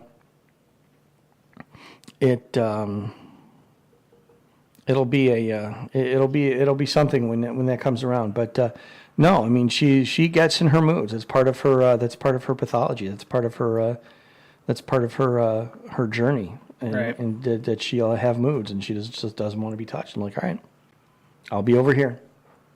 And then she'll come by later, and she'll give me a hug and a kiss. And it's like, hey, this was for earlier. I'm like, cool. Yep. So that's fine. But that's another. Your body is your own. Right. You do not you do not have to submit to anyone or anything at all ever. Period. Done. I think those are like the top 3. Yeah. If I was the one to have that conversation, I'm sure my wife would probably concur, and there would be others because something about the period blood being sacred or some crap like that I just couldn't even fathom. But again, those are at least my top 3. Right. Brandy? Truthfully, the biggest thing with Derek is sitting there and getting him to realize that he doesn't always have to be the center of attention because of him seeing all of these videos that he sees. Mm-hmm. One of the hardest things that I'm having with him right now is the whole crying thing. Just somebody raises their voice with him.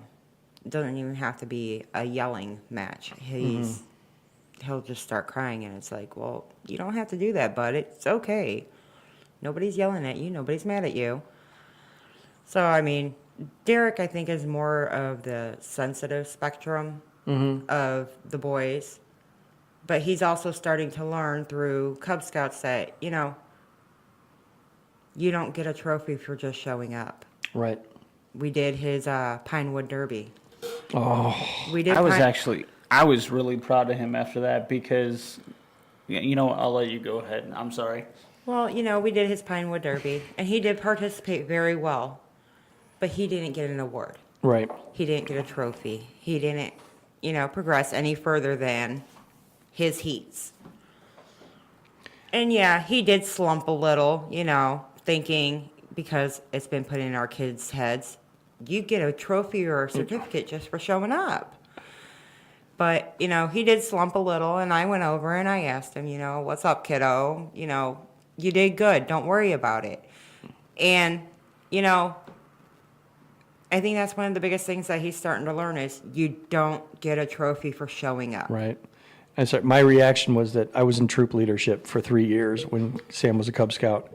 So the words Pinewood Derby kind of brought back some of those. If you'd have said popcorn sale, I probably would have really lost my shit. They're coming up Flashbacks. soon. They're coming up soon. No, I had an apartment. I had an apartment full of popcorn. There was one year, I followed my father's footsteps because my father was a scoutmaster when my sisters were brownies, and there was one year that he was our house was the way station for the cookies. Oh, wow. And our living room, we set up the boxes so that there was a pathway through the living room between the hallway and the den. Oh, wow. So we could still get to the den, but they were stacked.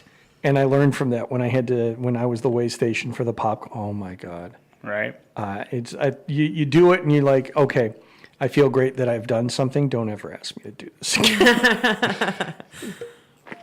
No, I gotta say, there's moments with any kid, boy or girl. Yep. There's just those moments where that somewhere along the line, you or somebody else has done something right. Mm-hmm. And the thing with Derek, yeah, you're right. When he didn't win a trophy, you could tell like there was that moment of defeat. Oh, yeah. But the coolest part was walking out to the cars with me and Bob and Derek walking next to us, he looks at us and goes, how can we make my car faster next year? It wasn't, I didn't win, my life sucks. It was, okay, I didn't win, it sucked, but how are we going to win next year? And that was a moment with him where, don't get me wrong, and I don't judge him for it. I mean, he's a kid, but you're right, Derek is a very sensitive little boy. But that was like one of those proud moments, and I'm just like the adopted uncle, in the family, but it was one of those proud man moments where it's like, all right, this kid gets it, He got kicked in the nuts, so to speak, but he's getting back up and going back for more, and that was honestly an awesome moment to watch. Right. Well, and that's the whole thing, with him being in Cub Scouts. It's getting better. He's doing a lot better. He's realizing that you've got to put in the work. Yep. You've got to show up. You've got to be there. You've got to put in the work. And I think that's true for anybody at this point. You got to be there. You got to put in the work. You got to give it your all. And truthfully, that was a proud mom moment for me because it was like my son is slowly but surely getting it. Right. I'll tell you what, man. This article you found, man, we could feed off this article for the rest of the year. We could. I mean, we've only hit the top 2. Because and there's 12 more. There's 10 more. Now we're talking about basically participation trophies, and there was something in there about teaching your kid about bullying, which I could go on and on about. I mean, this is honestly a really good find. Absolutely. I am reading up on something for the station computer here, so I am listening and reading at the same time. But yeah, I mean, bullying is definitely a part of it as well. Because that's one of those, in all honesty, it's gotten to be a tricky thing when, personally, I don't think it should be a tricky thing. Because my stance is, there's always going to be bullies. Mm-hmm. There always have been bullies. Bullying is never going to stop. And honestly, the way I handle it is kind of a little bit more of an old school way, even with my daughter. If you're being bullied, do your best to get away and find somewhere else to be. If you can't do that, do your best to get to an authority figure. Mm-hmm. If you can't do that, stand your damn ground and knock them on their ass. I'm a little bit old school because I know that bullies are never going to go away. It's always going to be an issue. Mm-hmm. Granted, I'm going to tell my daughter to go for the peaceful route as much as possible, but I've got that line. Right.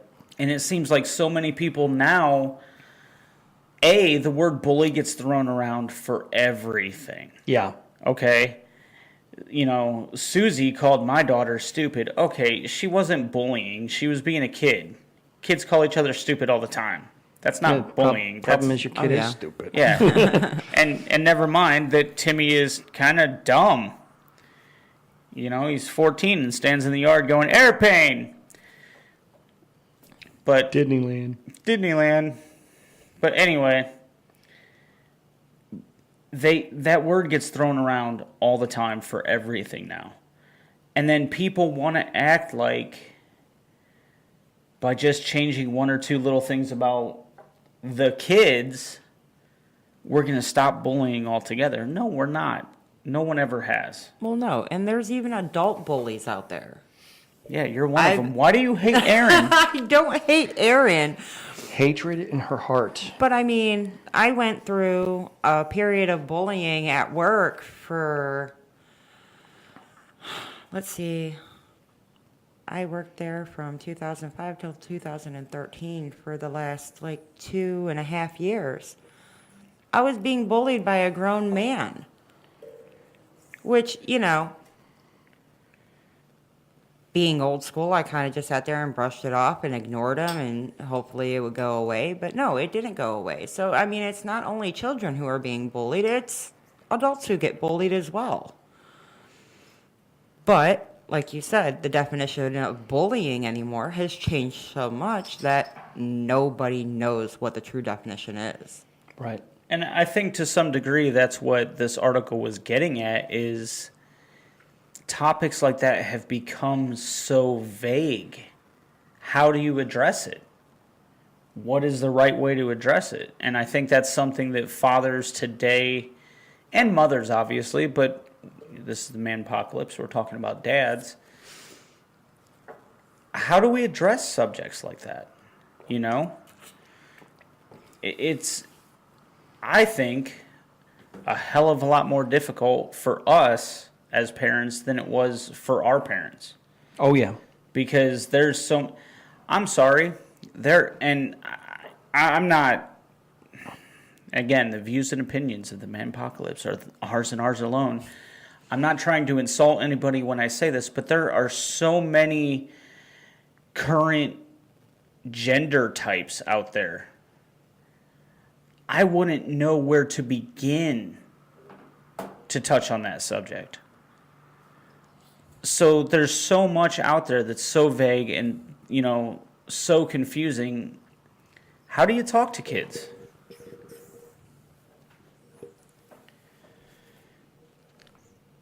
We're going to go ahead and take a quick break, mostly because the Facebook Live just went blank. But we will be right back after these wonderful songs, and we're going to start off, of course, with Rush. And I'm going back to eating my meat. Eat your meat. You're listening to the Manpocalypse radio show here on the SKO Radio Network. A Monday warrior, mean, mean strike. Today's Tom Sawyer, mean, mean pride.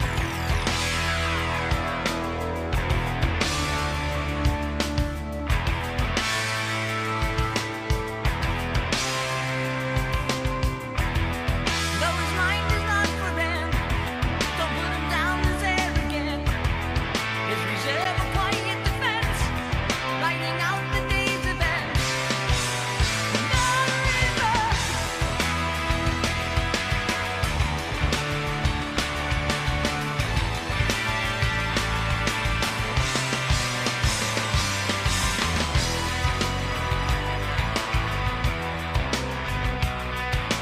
What you say about his company is what you say about society. Catch the mist, catch the myth, catch the mystery, catch the drift.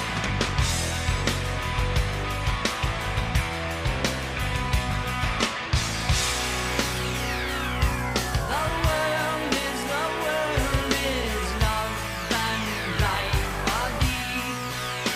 Maybe as his skies are wide. Today's Tom Sawyer, he gets high on you, and the space he invades, he gets by on you.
You are listening to the SKO Radio Network.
Welcome to the SKO Radio Network. You can find us online at skoradio.com.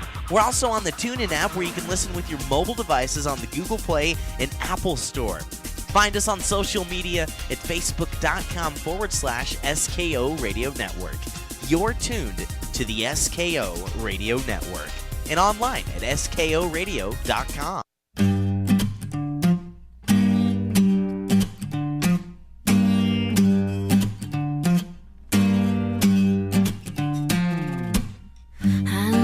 Trigger now, and you're one of them. You share your opinions, but I'm sick of them. Yeah, you don't make me angry, you make me furious. What do I have to do to shut you up? You think you have the power, but I'm still ahead. You're right in your apartment while I'm in my king size.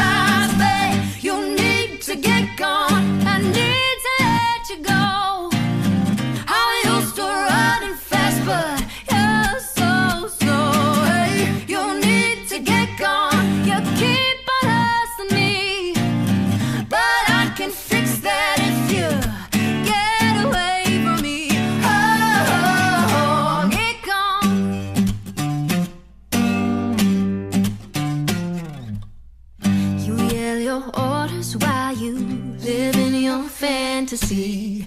You're only where you're at because of me. Yeah, your play will soon be over. The bad guys always lose.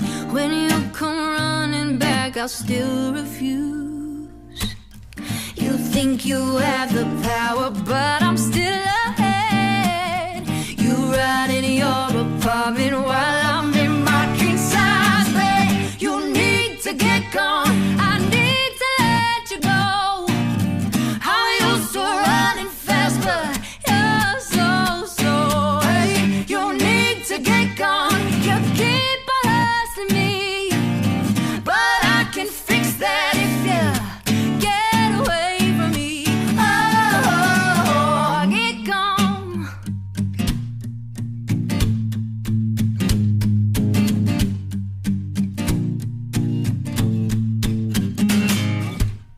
You need to get gone, baby, get gone away from me.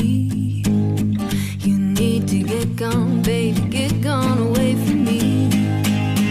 You need to get gone, baby, get gone away from me. You need to get gone, baby, get gone away from me. Oh, yeah.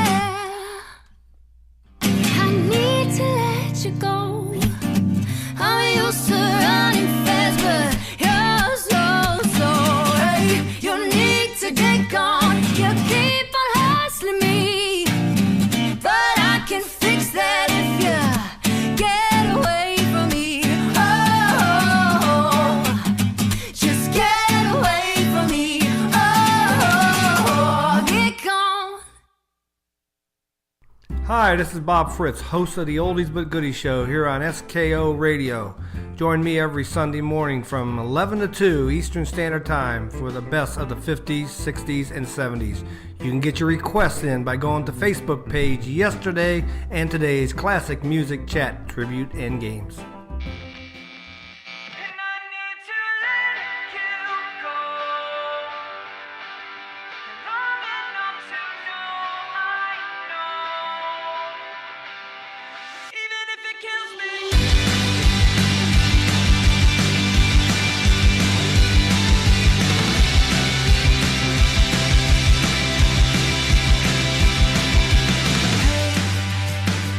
Just tell me, do you feel okay?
Hi, this is Casey, and if you're a fan of video games like I am, you'll love the Game Jam here on SKO Radio every Saturday afternoon.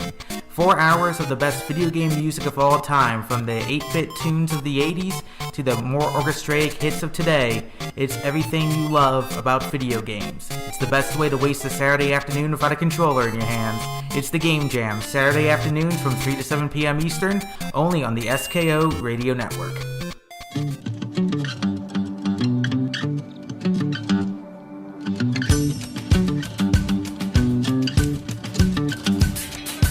Boys in the corduroys out on the corner, eh? Girls with the curls won't go in the water, eh? He needs a lady, she needs a man too, eh? She likes him better when mom says he won't do, eh? Kinda, yeah, sorta. Kinda, yeah, sorta. Kinda, yeah, sorta. Kinda, yeah, sorta.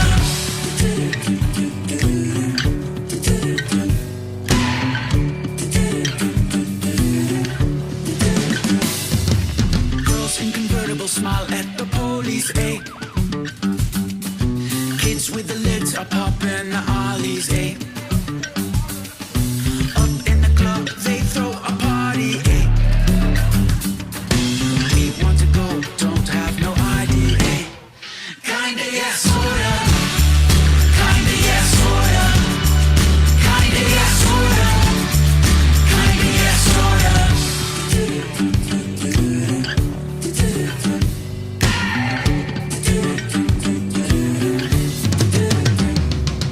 Him with the violin play for a quarter, eh? She with the daiquiri taking the orders, eh? They like the sunny, they soak in the color, eh? We in the canopy all hot and bothered, eh? Kinda, yeah, sorta. Kinda, yeah, sorta. Kinda, yeah, sorta. Kinda, yeah, sorta. I kinda don't wanna go home. Do you kinda don't wanna go home? I kinda don't wanna go home. Do you kinda don't wanna go home? In the corduroys out on the corner, eh? Girls with the curls won't go in the water, eh? He needs a lady, she needs a man too, eh? She likes him better when mom says he won't do, eh? Kinda, yeah, sorta. Kinda, yeah, sorta. Kinda, yeah, sorta. Kinda, yeah, sorta. I kinda don't wanna go home. Do you kinda don't wanna go home? I kinda don't wanna go home. Do you kinda don't wanna go home? Kinda, yeah, sorta. Kinda, yeah, sorta. Kinda, yeah, sorta. Kinda, yeah, sorta. Dashboard Confessional, kind of, yeah, sort of, on the Manpocalyse radio show here on the SKO Radio Network. Welcome back. And welcome, ladies and gentlemen, boys and girls, children of all ages, to hour number 3. This is where we just... Get stupid. Yeah, this is where the alcohol kicks in for... Others might argue that we're stupid the whole show. This is where we get stupid. This is where, yeah. Yeah, this is where... Dumb and Dumber. Dumb and Dumber 2. So... Yeah, Part two. we just don't have anything to talk about as Aaron starts to get ready to wrap up the show. Where the hell did this has been a thing for me for as long as I've done any sort of computer work. I have to jiggle the mouse for like half an hour to figure out where the pointer is. It's embarrassing, but I do it. So there we go. There's my USB drive. I had to buy a new USB drive. That's sadly embarrassing. I couldn't find my original one. It's supposed to be retractable. Why is it not retracting? Let me break it to find out that it doesn't retract. Oh, there we go. There we go. Oh. It's just Aaron proof. Yeah, I'm telling you. Hey, you know, my Michelle actually has hers on her keys, and this thing has a little key slot here on the back. I might actually start doing that so Bella doesn't get a hold of them and go, hey, I'm going to hide this one now. But, so yeah, I stopped up at a large big box discount store, which will remain nameless. But is big one. Yeah, the big one. But is famous for their people. The charming young female consumer that walked in front of me was wearing covered curlers and short shorts with no panties. Did they say juicy? No, but the fact that you could tell there was half a pound of meat hanging out of both sides. I'm thinking to myself, I need to get in and get out really quick, and I wasn't talking about her. Yeah, right. I like to point people like that out to my daughter, and be like, if you ever dress like that, and I find out about it, I will kill you. If you ever dress like that and I find out about it, I am showing your prom date the pictures. Oh yeah. Oh, there's the prom date. That's the fun part. You want to have a boyfriend? Okay, go ahead. Go get a boyfriend. I have the flannel robe and the bunny slippers. Right. Dad's going to embarrass you and scare the hell out of him. I will show up with the shotgun in one hand and my belly button in the other. Hey, son, how you doing? Come on in, let's talk. Still nursing the water. Good for me. Good for me. God, it's August 11th already. It is. You know? It's flying by. My wife was like, she was asking, it's like, your sobriety date is coming up. What are we going to do to celebrate? And I'm like, I don't really celebrate sober? that. I just I'm like, hey, but God willing, nobody drives me to drinking over the next 9 days, and I'm going to hit 15 years. Right. And I think that's my longest stretch so far. That's pretty awesome. And I still let you drink in front of me, and I don't care. You do. So you're pretty good about it. Knock yourself out. I have my privilege water, and I'm happy with it. We call it privilege water. I have a coworker sits next to me. I don't know what he drinks, but it's out of a green black glass bottle, and there are foreign words on the label. And everybody there, I don't remember what it is. That's the extent of what I remember. Right. But everybody there calls it his privilege water, because you have to be part of the privilege to drink it, I guess. So my privilege water is just the grape stuff that I put in here. Out of a Camelback. No labels here. I am trying to hide the cola label here. I just don't care anymore. Yeah, who cares? It's the third hour. We're just shamelessly plugging stuff for free. I'm going to break this by playing with it. Look, there's some things that you don't promote, but other things, come on. People drink Coke, they drink Pepsi, they drink Dr. Pepper. Who cares? They drink embalming fluid. Yes. I keep trying to get my this past couple of weeks, as we've been griping over and over again about what's been going on, there have been times over the past couple of weeks that my wife has been this close to just wanting to go into an alcoholic stupor and forget it all. And I'm like, please don't. Let me buy you a bottle of Jameson. Let me buy you some Scotch whiskey. If you're going to get drunk right. Right. And the argument goes on back and forth about what I can handle, what I can't, what she can handle, what she can't handle, speaking in her voice, of course. I'm like, yeah, but you got to it's Scotch whiskey. Enjoy. Have some fun. That door is going to slam. Nope, she got it. Oh, she got the door. Okay, she good. Got it. I was like, we have the broadcast door open, and I'm like, it's going to slam. Okay, good. It didn't slam. Yes. We feel better about ourselves. Step out for a moment. All right, so it's just going to be me. You're going to leave me alone with Brandy? Yeah. Don't kill him. Oh, shit. I won't. Don't kill him. I promise I won't kill him. So now we have a good whole 5 minutes for Brandy to go on and on about how she hates me and why. I do not hate you, and I don't know where you get that from. I don't know. I don't know. Maybe it was, the thing was that when we had the photo shoot thing, okay, you were completely uninterested in talking to me in any way, shape, or form. And I don't know if it was like that day or kids running around or one or both of us was in just a shitty ass mood, but it was like, damn, what the fuck did I do? It more than likely had everything to do with children running around where they weren't supposed to be running. Children run around where they're not supposed to all the time. Please tell me we have we do have another chair. I'm like, you're going to make her stand? I'm heartless. There we go. So that's where that came from, and I'm like, okay, well, she doesn't like me. That's fine. You're thumbing your phone. I'm on Facebook Live too. on my page. Oh, on your page. Oh, you're streaming the hell out of it. You're streaming.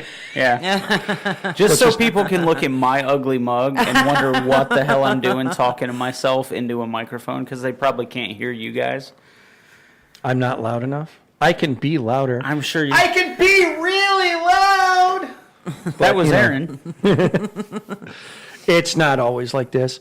You mentioned why we now have a fourth guest. I'm going to let you take the wheel on that. Well, we actually have another guest in the studio tonight. Her name is Steph. She is actually starting a show. You can go ahead and bring your the mic is microphone hot, around. by the way, if you want to talk into it. You're live. We're putting you on the spot. Okay. So. Hello? Okay. Yep, you're here. So, Steph has a new show coming to SKO, and I'm going to let you kind of take over for a moment. Tell us when your show starts and what it's I about. wasn't even prepared for this. Oh, it's totally okay. It's what we do here. You have to say that. I get that. No, I'm going to start Monday, and it's just going to be about what's going on. I mean, I just want to wake people up, shake them up, make them think. I mean, I don't want to say conspiracy. I hate that word.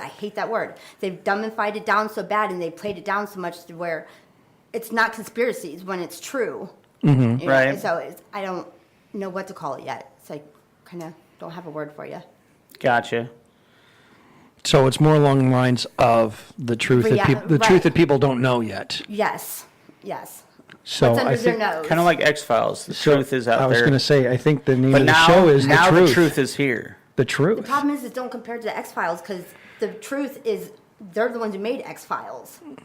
I don't want to be Right. right. So it's Right? Right.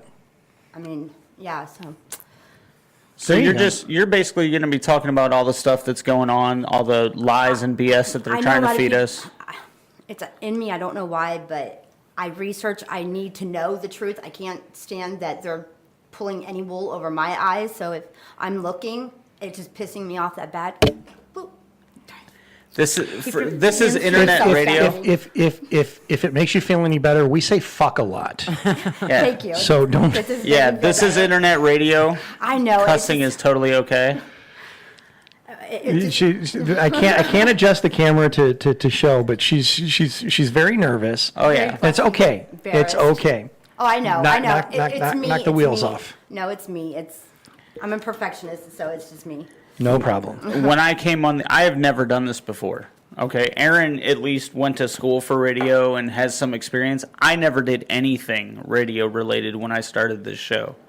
So you're going to do fine. Don't get stressed out. It's not. I have to. It's my duty. When I know stuff, you have to pass it on. Right. I'm sensing that she's very passionate about what she's going to be talking absolutely. about, and she really wants to get that out. So your show's going to start this Monday? I know. I'm passionate about every minute of my life. Okay, good. So, I mean, good. I feel 100%. I know a lot of people don't. I'm an empath. Some people out there will understand what that is. Sure. But yeah, I mean, it's in me. I'm an activist, I guess. I mean, I actually found out I'm an anarchist. There you go. I thought it was a bad thing. I thought it was something completely different, but I found out that I'm actually one of those. Okay. Even read the Anarchy cookbook. I think that's what it was called. Yep. Okay. Yeah, that was some craziness. But I really did appreciate it, though. Okay. Yeah, I mean, I don't know, I guess a higher calling is telling me that I'm supposed to not keep my mouth shut. And there you go. and so again, you mentioned your show starts this Monday night? Yeah. What time? 5. 5? Yep. 5 till 7, but I don't. 5 to 7? He says I could do it. I don't know. Well, she was originally thinking that she would only need an hour, but it's like I told her, once you get on here and start talking about things, you're going to want the 2 hours. You really will. Right. So we're going to start at 5 on Monday and run till eventually. Yeah. There you go. Yes, right. There you go. And so she's here Right? to watch us do what we do. She's here to watch us do what we do, maybe learn a little bit about how to work the boards. Sure. Somebody will be here, your first couple shows working the boards with you. But it's your show, so it'll be, your thing. Right. There you go. And, who better to teach her all the technological stuff than the guys that have technical That have difficulties more every technical single week. One day I'll get Facebook Live to work for me. There we go. Yes, let's shut the studio door because we don't want no one to come in. It says no one ever. All right, so we figured out why Brandy doesn't like me. Uh-oh. And it's because, like I said, we went back to the photo shoot where we were just having enough of kids running around, and she took it out on me. I That didn't was take it probably out true. on you. I was preoccupied with children. She And- can be abusive. I've felt that. I felt that in the force, and that's why she felt compelled to bring us meat as a peace offering. Like, okay, that was one time. Let it go, Aaron. Exactly. Let it Come go. on now. So it is. It is awful. Debbie says you have nice headphones, and I don't know which one of you because all of you are wearing the same. Well, I'm wearing my headphones. I had to give them your headphones because, come on, Wait, so you gave somebody Debbie's headphones? one of those two. Okay. Did you delouse them first? No. Oh shit. I figured it'd be like a game of Russian roulette. Okay. Shower. Heavily. And there we go. Yes, she can what, Robert? That's kind of we know she can, but That I that's can be abusive. Oh, the husband chimes in. There you go. Anyway. Oh, now come on, no, no husband. See, I'm still learning the dynamics. So if I get it wrong, it's your fault. You have not instructed me properly. Bob is just Bob. Exactly. Bob is just Bob. That does not help. He just is. It's like the dude. He's okay. Now I have context. Bob is just Bob, you know? He drinks White Russians and he doesn't roll on Shomer Shabbos. There we go. That's the one thing that I got. Oh man, we're in trouble. Uh-oh. Ladies and gentlemen, who's calling? I'd like to introduce you to the reason I sleep on the couch at night. Go, Michelle. The reason I bring home tacos. And the reason that I get yelled at more often than not. Ladies and gentlemen, welcome to the show, Michelle. Hi, Michelle. Hi, Brandy. How you doing, dear? I'm great. How are you? I'm doing okay. They're not torturing you too much, are they? I mean, it doesn't seem like they are, but I had to check. You know? No, you're good. We're being perfect gentlemen. She's the one coming in here with hate. And oddly enough, she has to actually ask because Lord forbid that, I behave myself on the air, right? Right. Okay. Thanks, hon. Appreciate it. There's more tacos for me. More tacos for you? Yeah. Oh, okay. So anyways, what's on your mind? I had to call just because I have no idea what's going on. I've been sitting here watching for the past 10 minutes. I'm like, what's going on? It's hour 3. There's nothing going on. Yeah, there's nothing going on. This is we've abandoned all hope and now we're just kind of okay. It's kind of free for all hour. We're swimming in our own meat sweat. Pretty much. We're swimming in big. Go ahead. Meat still laying out there on the table. She is eyeing those leftovers, man. I'm telling you. Well, I bad. mean, you're the one who said you wanted leftovers. If you don't want me to bring all the leftovers, I'll finish this now. On the air, make you watch. Worse still, I'll give him to Mike and let him finish. Yeah. He's here you go. Oh, don't mess with the woman and her food. Mike he'll eat anything. Piece of bacon here. Mike, you look like you were having kind of a spiritual relationship with that meat taco over there. It was truly a spiritual relationship. He hasn't had that much meat in his mouth since, well, Boy Scouts. I was going to say boot camp. I was going to say cataclysm, but I think that might get people in trouble. Right. So. And unfortunately, they may even end up getting a snort out of me tonight. Well, that's what the last hour's for, right? Snorts and cackles? Pretty much. Normally. So let's fill stuff in. Basically, the first 2 hours of our show was semi-serious, talking about, had some really good topics tonight about just manhood and how men are kind of lumped into certain degrees these days. And then the third hour just turns into this kind of tomfoolery. That's basically what our third hour is. And you showed up for the best part. And the thing with our third hour is that it's not that we don't have anything to say. It's that it kind of took on a life of its own when the first few shows, we programmed the daylights out of it. We're like, okay, we're going to talk about this, and we're going to talk about this, and we're going to do this, and we're going to do this. And we thought, yeah, we're going to fill 3 hours, and we're going to be gung-ho about it. And we got to the second, we got through the second hour, and like, we talked about everything already. We're done. What are we going to do? And it became this thing where it's like the third hour is just like, all right, well, here's the morning show. We're just going to screw off. Pretty much. And people will call in and have fun with it. So, but that's why I say you will need the 2 hours, because you will plan and think you've got like 3-4 hours worth of stuff. And you'll be done in 2 hours. But it's a lot of fun. It's a lot of fun. So, what did you do? Anything you want to chime in on the topics we talked about earlier, Michelle? Well, deep subject. God. Yeah, Yeah. that was so telling. Yeah, it was. Keep in mind, I do have my own keys.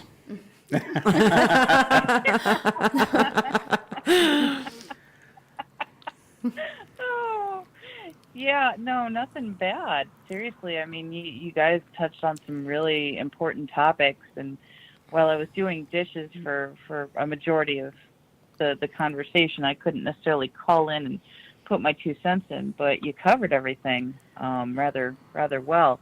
Raising children nowadays is a completely different world than it was when we were being raised. So, right. Oh, definitely. You've got different concerns than we did. Even when we make jokes that, well, when we were kids, we'd go outside and we'd play until the sun went down, and then get yelled at for not coming inside when the sun went down. And now it's like you can't necessarily even let your kids play outside alone without one of a dozen bad things happening, whether it's, creepy neighbor doing something not okay, or whether it's,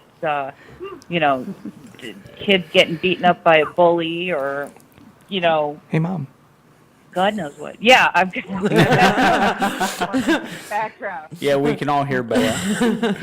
Yes, Bella. What do you have to share? Daytime. She wants it to be daytime. Every time when the sun goes down, she wants it to be In the daytime. mouth of a 6-year-old. That I did not hear. What did she say? I like Mater Tall Tales. I like Mater Tall Tales. I like Mater's Tall Tales too. That video you sent of her saying "Have a good show." I'm going to mix that into the next intro. Oh, that's awesome. Everybody's like, "Aw." Dad moment. Dad moment. Of course, I didn't get kudos for the awe moment that I had earlier. You didn't even hear that one, did you? Remind me. Nope.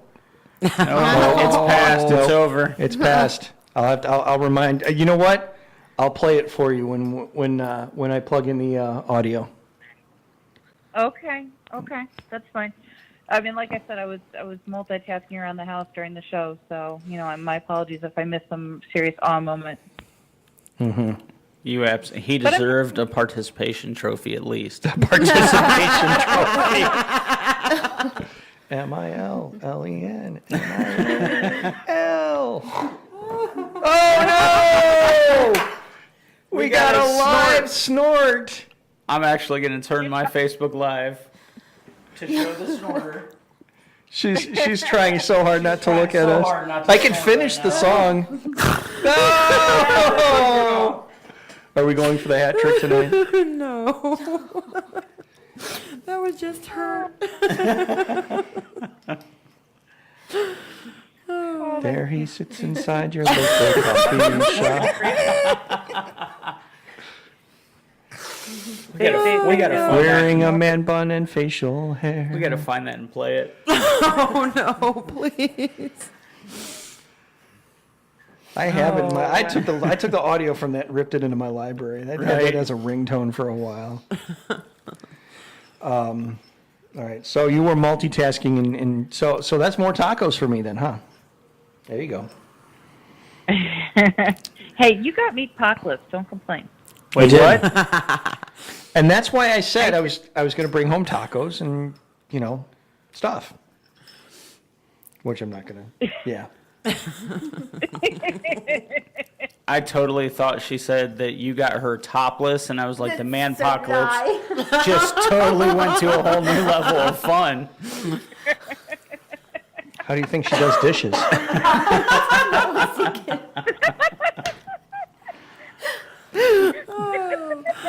She hates it when her shirts get wet.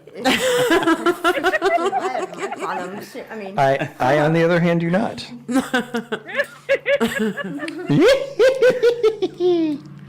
It wasn't a full cackle. Hey, there we go. Pie Billy. You know, speaking of wet T-shirts, when we went to that Irish festival and it started raining, I'm looking at my friend and I said, I almost wore a white tank top. I'm really glad I didn't. And then I look over at Bella and I realize Bella's wearing a white T-shirt. She's a little bit young to be a participant in the wet T-shirt contest. But we're all standing here in the rain getting completely drenched, and it was really just one of those. I'm really hoping that nobody is all incredibly concerned that a 6-year-old is wearing a white tank top in the rain. If they are, yeah, no. Wow. Again, that's a completely different topic. That could fill a whole show. Right, you gotta think like that though. This place, I would not have been surprised. Well, you imbibe enough alcohol and SpongeBob looks sexy after a while. You're small, you're yellow, you have enough holes. Moist. Oh my. Oh my. There you go. Wow. Welcome to the third hour. The gloves come off. What was that? What was that? I think. Here comes another snort. Don't do it. It's coming. Don't do it. The snort's coming. She's saying inside her head, don't do it. Don't snort. The snort's Can you fighting to close come your out. eyes any harder? It's fighting to come out. It's right there. Breathe.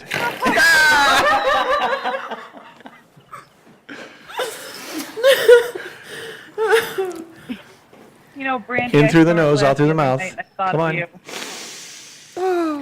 I will say this: if you're ever lucky enough to be here when Deb has the hiccups, oh my God, it's like a Shar-Pei in heat. It's bad. Oh, It's like, come on. Really? Yes. Oh yeah, she barks. She barks. no. She barks when she hiccups. I used to have video of it. There's video of it on the scores page. I think there is. There's video of it on the scores page. Look Some up kind of the radio scores show. page. Go to the Some Kind of Radio Show Facebook page. God, it's probably about 3 weeks ago. Right. And she had the hiccup. Oh boy, I think we're about to get yelled at here. Uh-oh. Is it Deb? It might be. It's a 330 number. Welcome to the Manpocalypse. What do you have to add?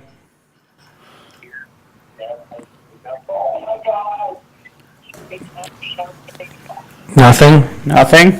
Hello. Or is your phone on mute? Hello. Okay, it was a butt dial. Never mind. Bye-bye. That was easy.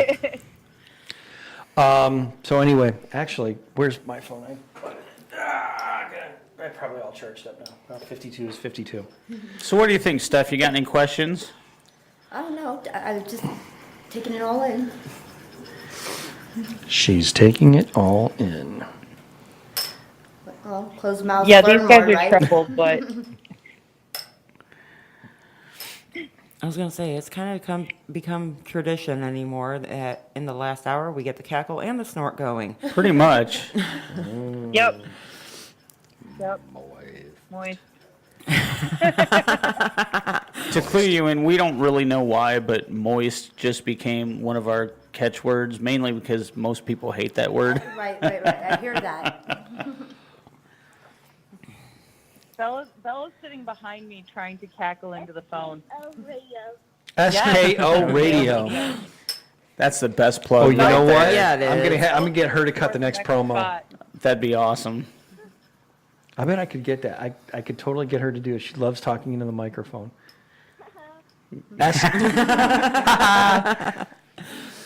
Say hi. Just give her a laptop. She'll hack in and take over our show. You know? You know, the laptop is here, so we're safe for now. For now. Yeah. She could get in on TeamViewer and just crash us. We are liking love. We are what? She says, "Hey, look there, like and love." Like Hey, and Mom. love. What? Hey, Mom. Like and love. Like and love. Like and love. There you go. That's the summary for the evening. There you Like go. and love. Now, are you listening? Are you listening on headphones or you have the phone like freehand? It's freehand. Freehand. Speaker. So she can. So we're on speakerphone, Oh, boy. right? Yes. Hey Bella. Hey Bella. Waiting for the yes, Dad. Hey Bella. Hi. Hey Bella. Hey, look. Hey, look. First to the key. The egg. There you go. First to the egg. So, backstory, she watched Ready Player One with me, and now it's the movie of the month. She watches it ad infinitum to the point where she has dialogue memorized. Oh wow, that's awesome. So, What? what? I'm sorry. Apparently, I'm about to have a 6-year-old in my lap. Hello. I have to point out real quick to Brandy that your brother is watching me on Facebook Live. So I think maybe he caught the snort. Oh no! Which is just beyond great. He grew up watching me snort, so SKO Radio. SKO Radio, Bella. no big surprise there. She's got a hold of the iPad, which is streaming the Facebook Live. So you're going to see a whole bunch of reactions. Oh, no. popping up. Look at there that. they Look at are. that. Wow. She is having fun. She is blowing us up. We will have a lot of interaction points Right. this week with our video. That's what we have to do every week. have her interact with the yeah. video. There you go. That'll boost our We'll be numbers. the most popular. We're going to be Facebook stars in no We're going to time. be Facebook famous to one 6-year-old. All thanks to Bella. There you go. 80,000 comments of nothing but emojis. I was going to say, yeah, she hasn't figured out where the keyboard is yet. Oh, she will. Give her time. Bella, you're the star of the show. Big surprise there. Can you imagine the chaos that would happen if we brought her in here on Sunday mornings? Oh, it'd be unreal. Between her, Kaylee, and Lori. Right? Oh, forget it. And then get Alex and Piper in here. It'll be all over. First of all, Lori's head would explode because she's actually trying to do a show. Right? Kaylee would just sing and dance. Yeah. And Bella would just grab a microphone and just start babbling. Doesn't Pretty matter if much. anybody's trying to talk. She would tell the whole story of Ready Player One. Right. She would have it on her iPad and it'd start like reciting. Whether anybody was listening or not. She just... And then there's Lori going, how do I get these people to just shut up? Pretty much. Yeah.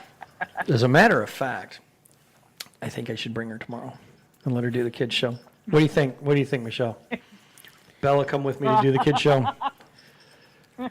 I will say this. The caveat to that is you've got to ask Lori, though. That's the tricky part. It's her show. The caveat to that is that she has to get up on time. Right.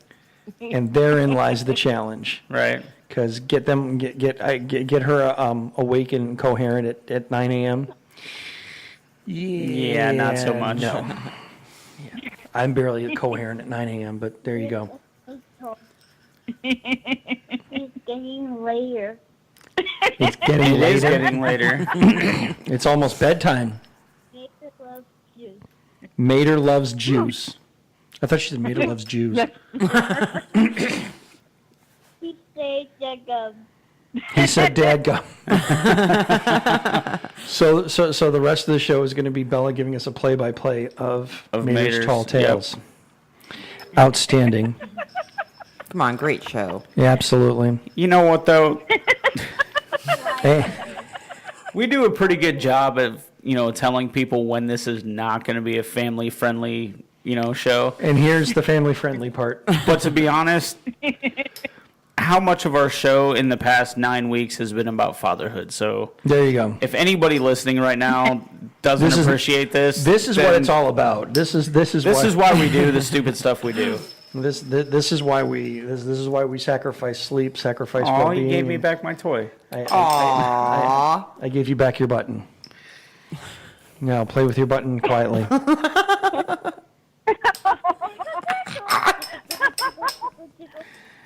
She's fighting back another snort. What's worse is I said that to you, and Bella's sitting here saying tickle, tickle, tickle. Right? I know. I caught Okay. that. That's what I caught was the tickle, I tickle, caught that. tickle. Tickle, tickle, tickle, Bella.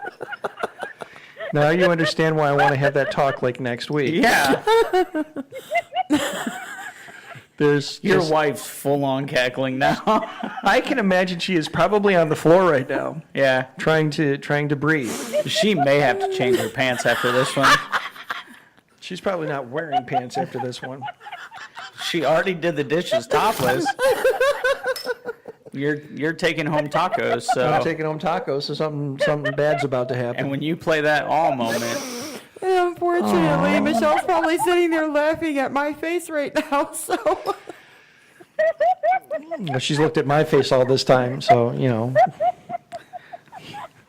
yours is nothing new. she's going full on cackle. She's gonna start snorting. Last 15 minutes of our show, it's just gonna be. I'm telling you. I don't even have to say anything. I just.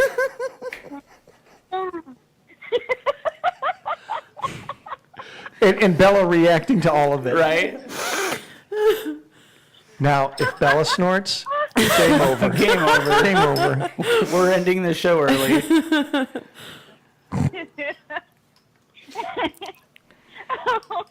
Oh God! Oh, it's so bad.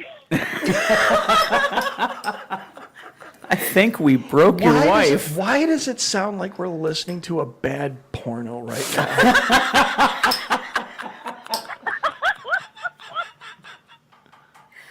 I mean, it's just like I close my eyes and just picture just the worst porn ever. She's making that noise and throwing in a few oh gods. I'm like, I mean, what is somebody getting in your belly button? What is going on here? The porno that never was. The porno that never should have been. Brought to you by the Manpocalyse. It's moist. Or maybe that's the problem, it's not moist.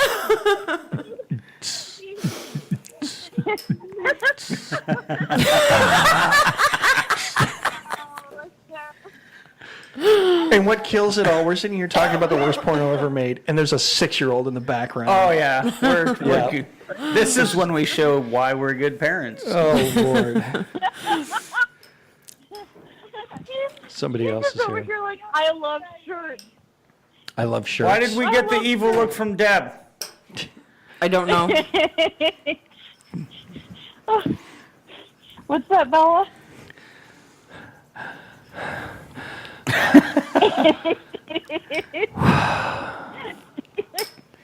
Stop. Oh my God.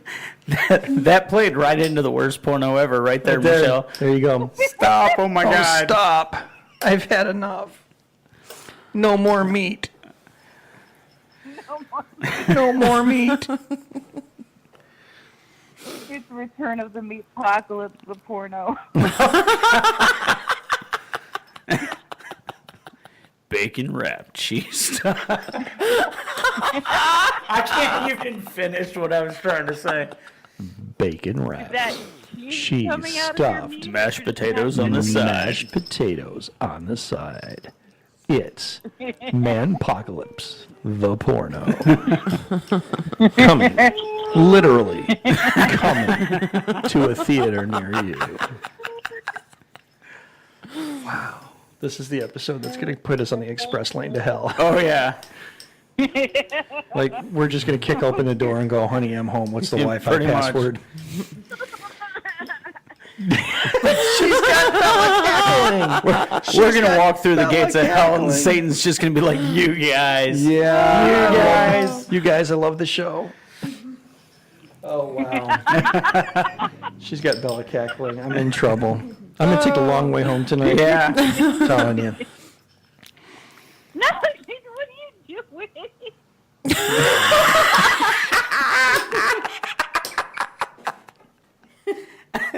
I think she's actually role-playing it now.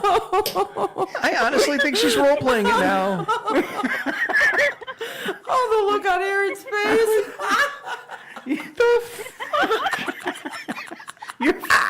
You guys just broke my co-host. We need an out of order sign for Aaron.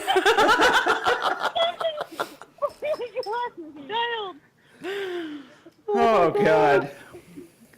Oh, no.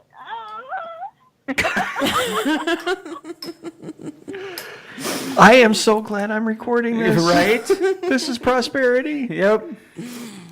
Oh, you're Bella's new boyfriend? Here, listen to this. While I'm digging lint out of my belly button. With a shotgun in one hand and bunny slippers on your feet. There you go. Shotgun in one hand, belly button on the other. Whew. Yeah. What was that? Let's go. Let's go. Let's go, Mama. Hurry up. What do we need to do? God, anything at this point. Wow, nothing. We've lost her. We broke the Bella. Would you stop that little girl? Oh dear God. 3, 2, 1, 0. Oh no. Blast off. All right. Well, thank And you. on that note, Thank you for participating, Michelle. bye, Bella. We have lovely parting gifts for you. Oh my dear Lord. I have a 40-minute drive to try to get over that. Right? That just That is straight to hell. That is something out of, where did that come from? I don't know. Neither do I. Okay. Everything's Anyway. good. Deb flipped us off. She's So- not mad. Anyhow, so another wonderful show in the books. We love our lives. Great show. Great show. Deb came to give us applause. Why is your shirt wet? My shirt's not wet. Your shirt is wet. No, it's the design on her shirt. That's a design? Yes. That's an awfully, wet design. It's moist. It's moist. Anyways. Yeah, anyway. It's moist. Wonderful show. Wonderful show. We had a great time. Thank you for stopping by, Brandy. Thanks for Not a bringing meat. problem. Thank you for the meat and cheese and potatoes Well, and meat thank you sweats. for the first ever Good Eats Manpocalypse Award. Absolutely. Hey, you could you put deserved that in, it. You could put that in your Aaron shrine. Yep. Like I said, next time I come over, it needs to be framed and hanging in your kitchen. I guess I'm going to the store sometime soon then. What, you don't make your own frames? Yeah, right. Oh, see, there you go. She makes her own frames. Right? Stephanie, Yes. thank you for joining Thanks us. for Look forward to sitting in on this. Look forward to idiocy. hearing more of what you've got to tell us. Yes. Absolutely. I'm looking forward to your show. Really am. Thank you. Thanks to Deb for staring at me intently, like I did something wrong again, even though I didn't, because I'm awesome. You had to speak to her. Now she's staring at me. Well, you know. I'm feeling the death I didn't flare. do it. Anywho. Anyway, well, again, wonderful. Thank you for bringing us to our first Saturday night of many Saturday nights to come. Join us again next week when we talk more about the things that are facing men. Definitely. We screw off for another entire hour. And try to Absolutely. kill time. We have more new music, and Of we have course. more good times. You've been listening to the Manpocalypse radio show here on the SKO Radio Network. Thank you for listening. Finish big. Finish strong. And finish anywhere. anywhere. Good night, folks.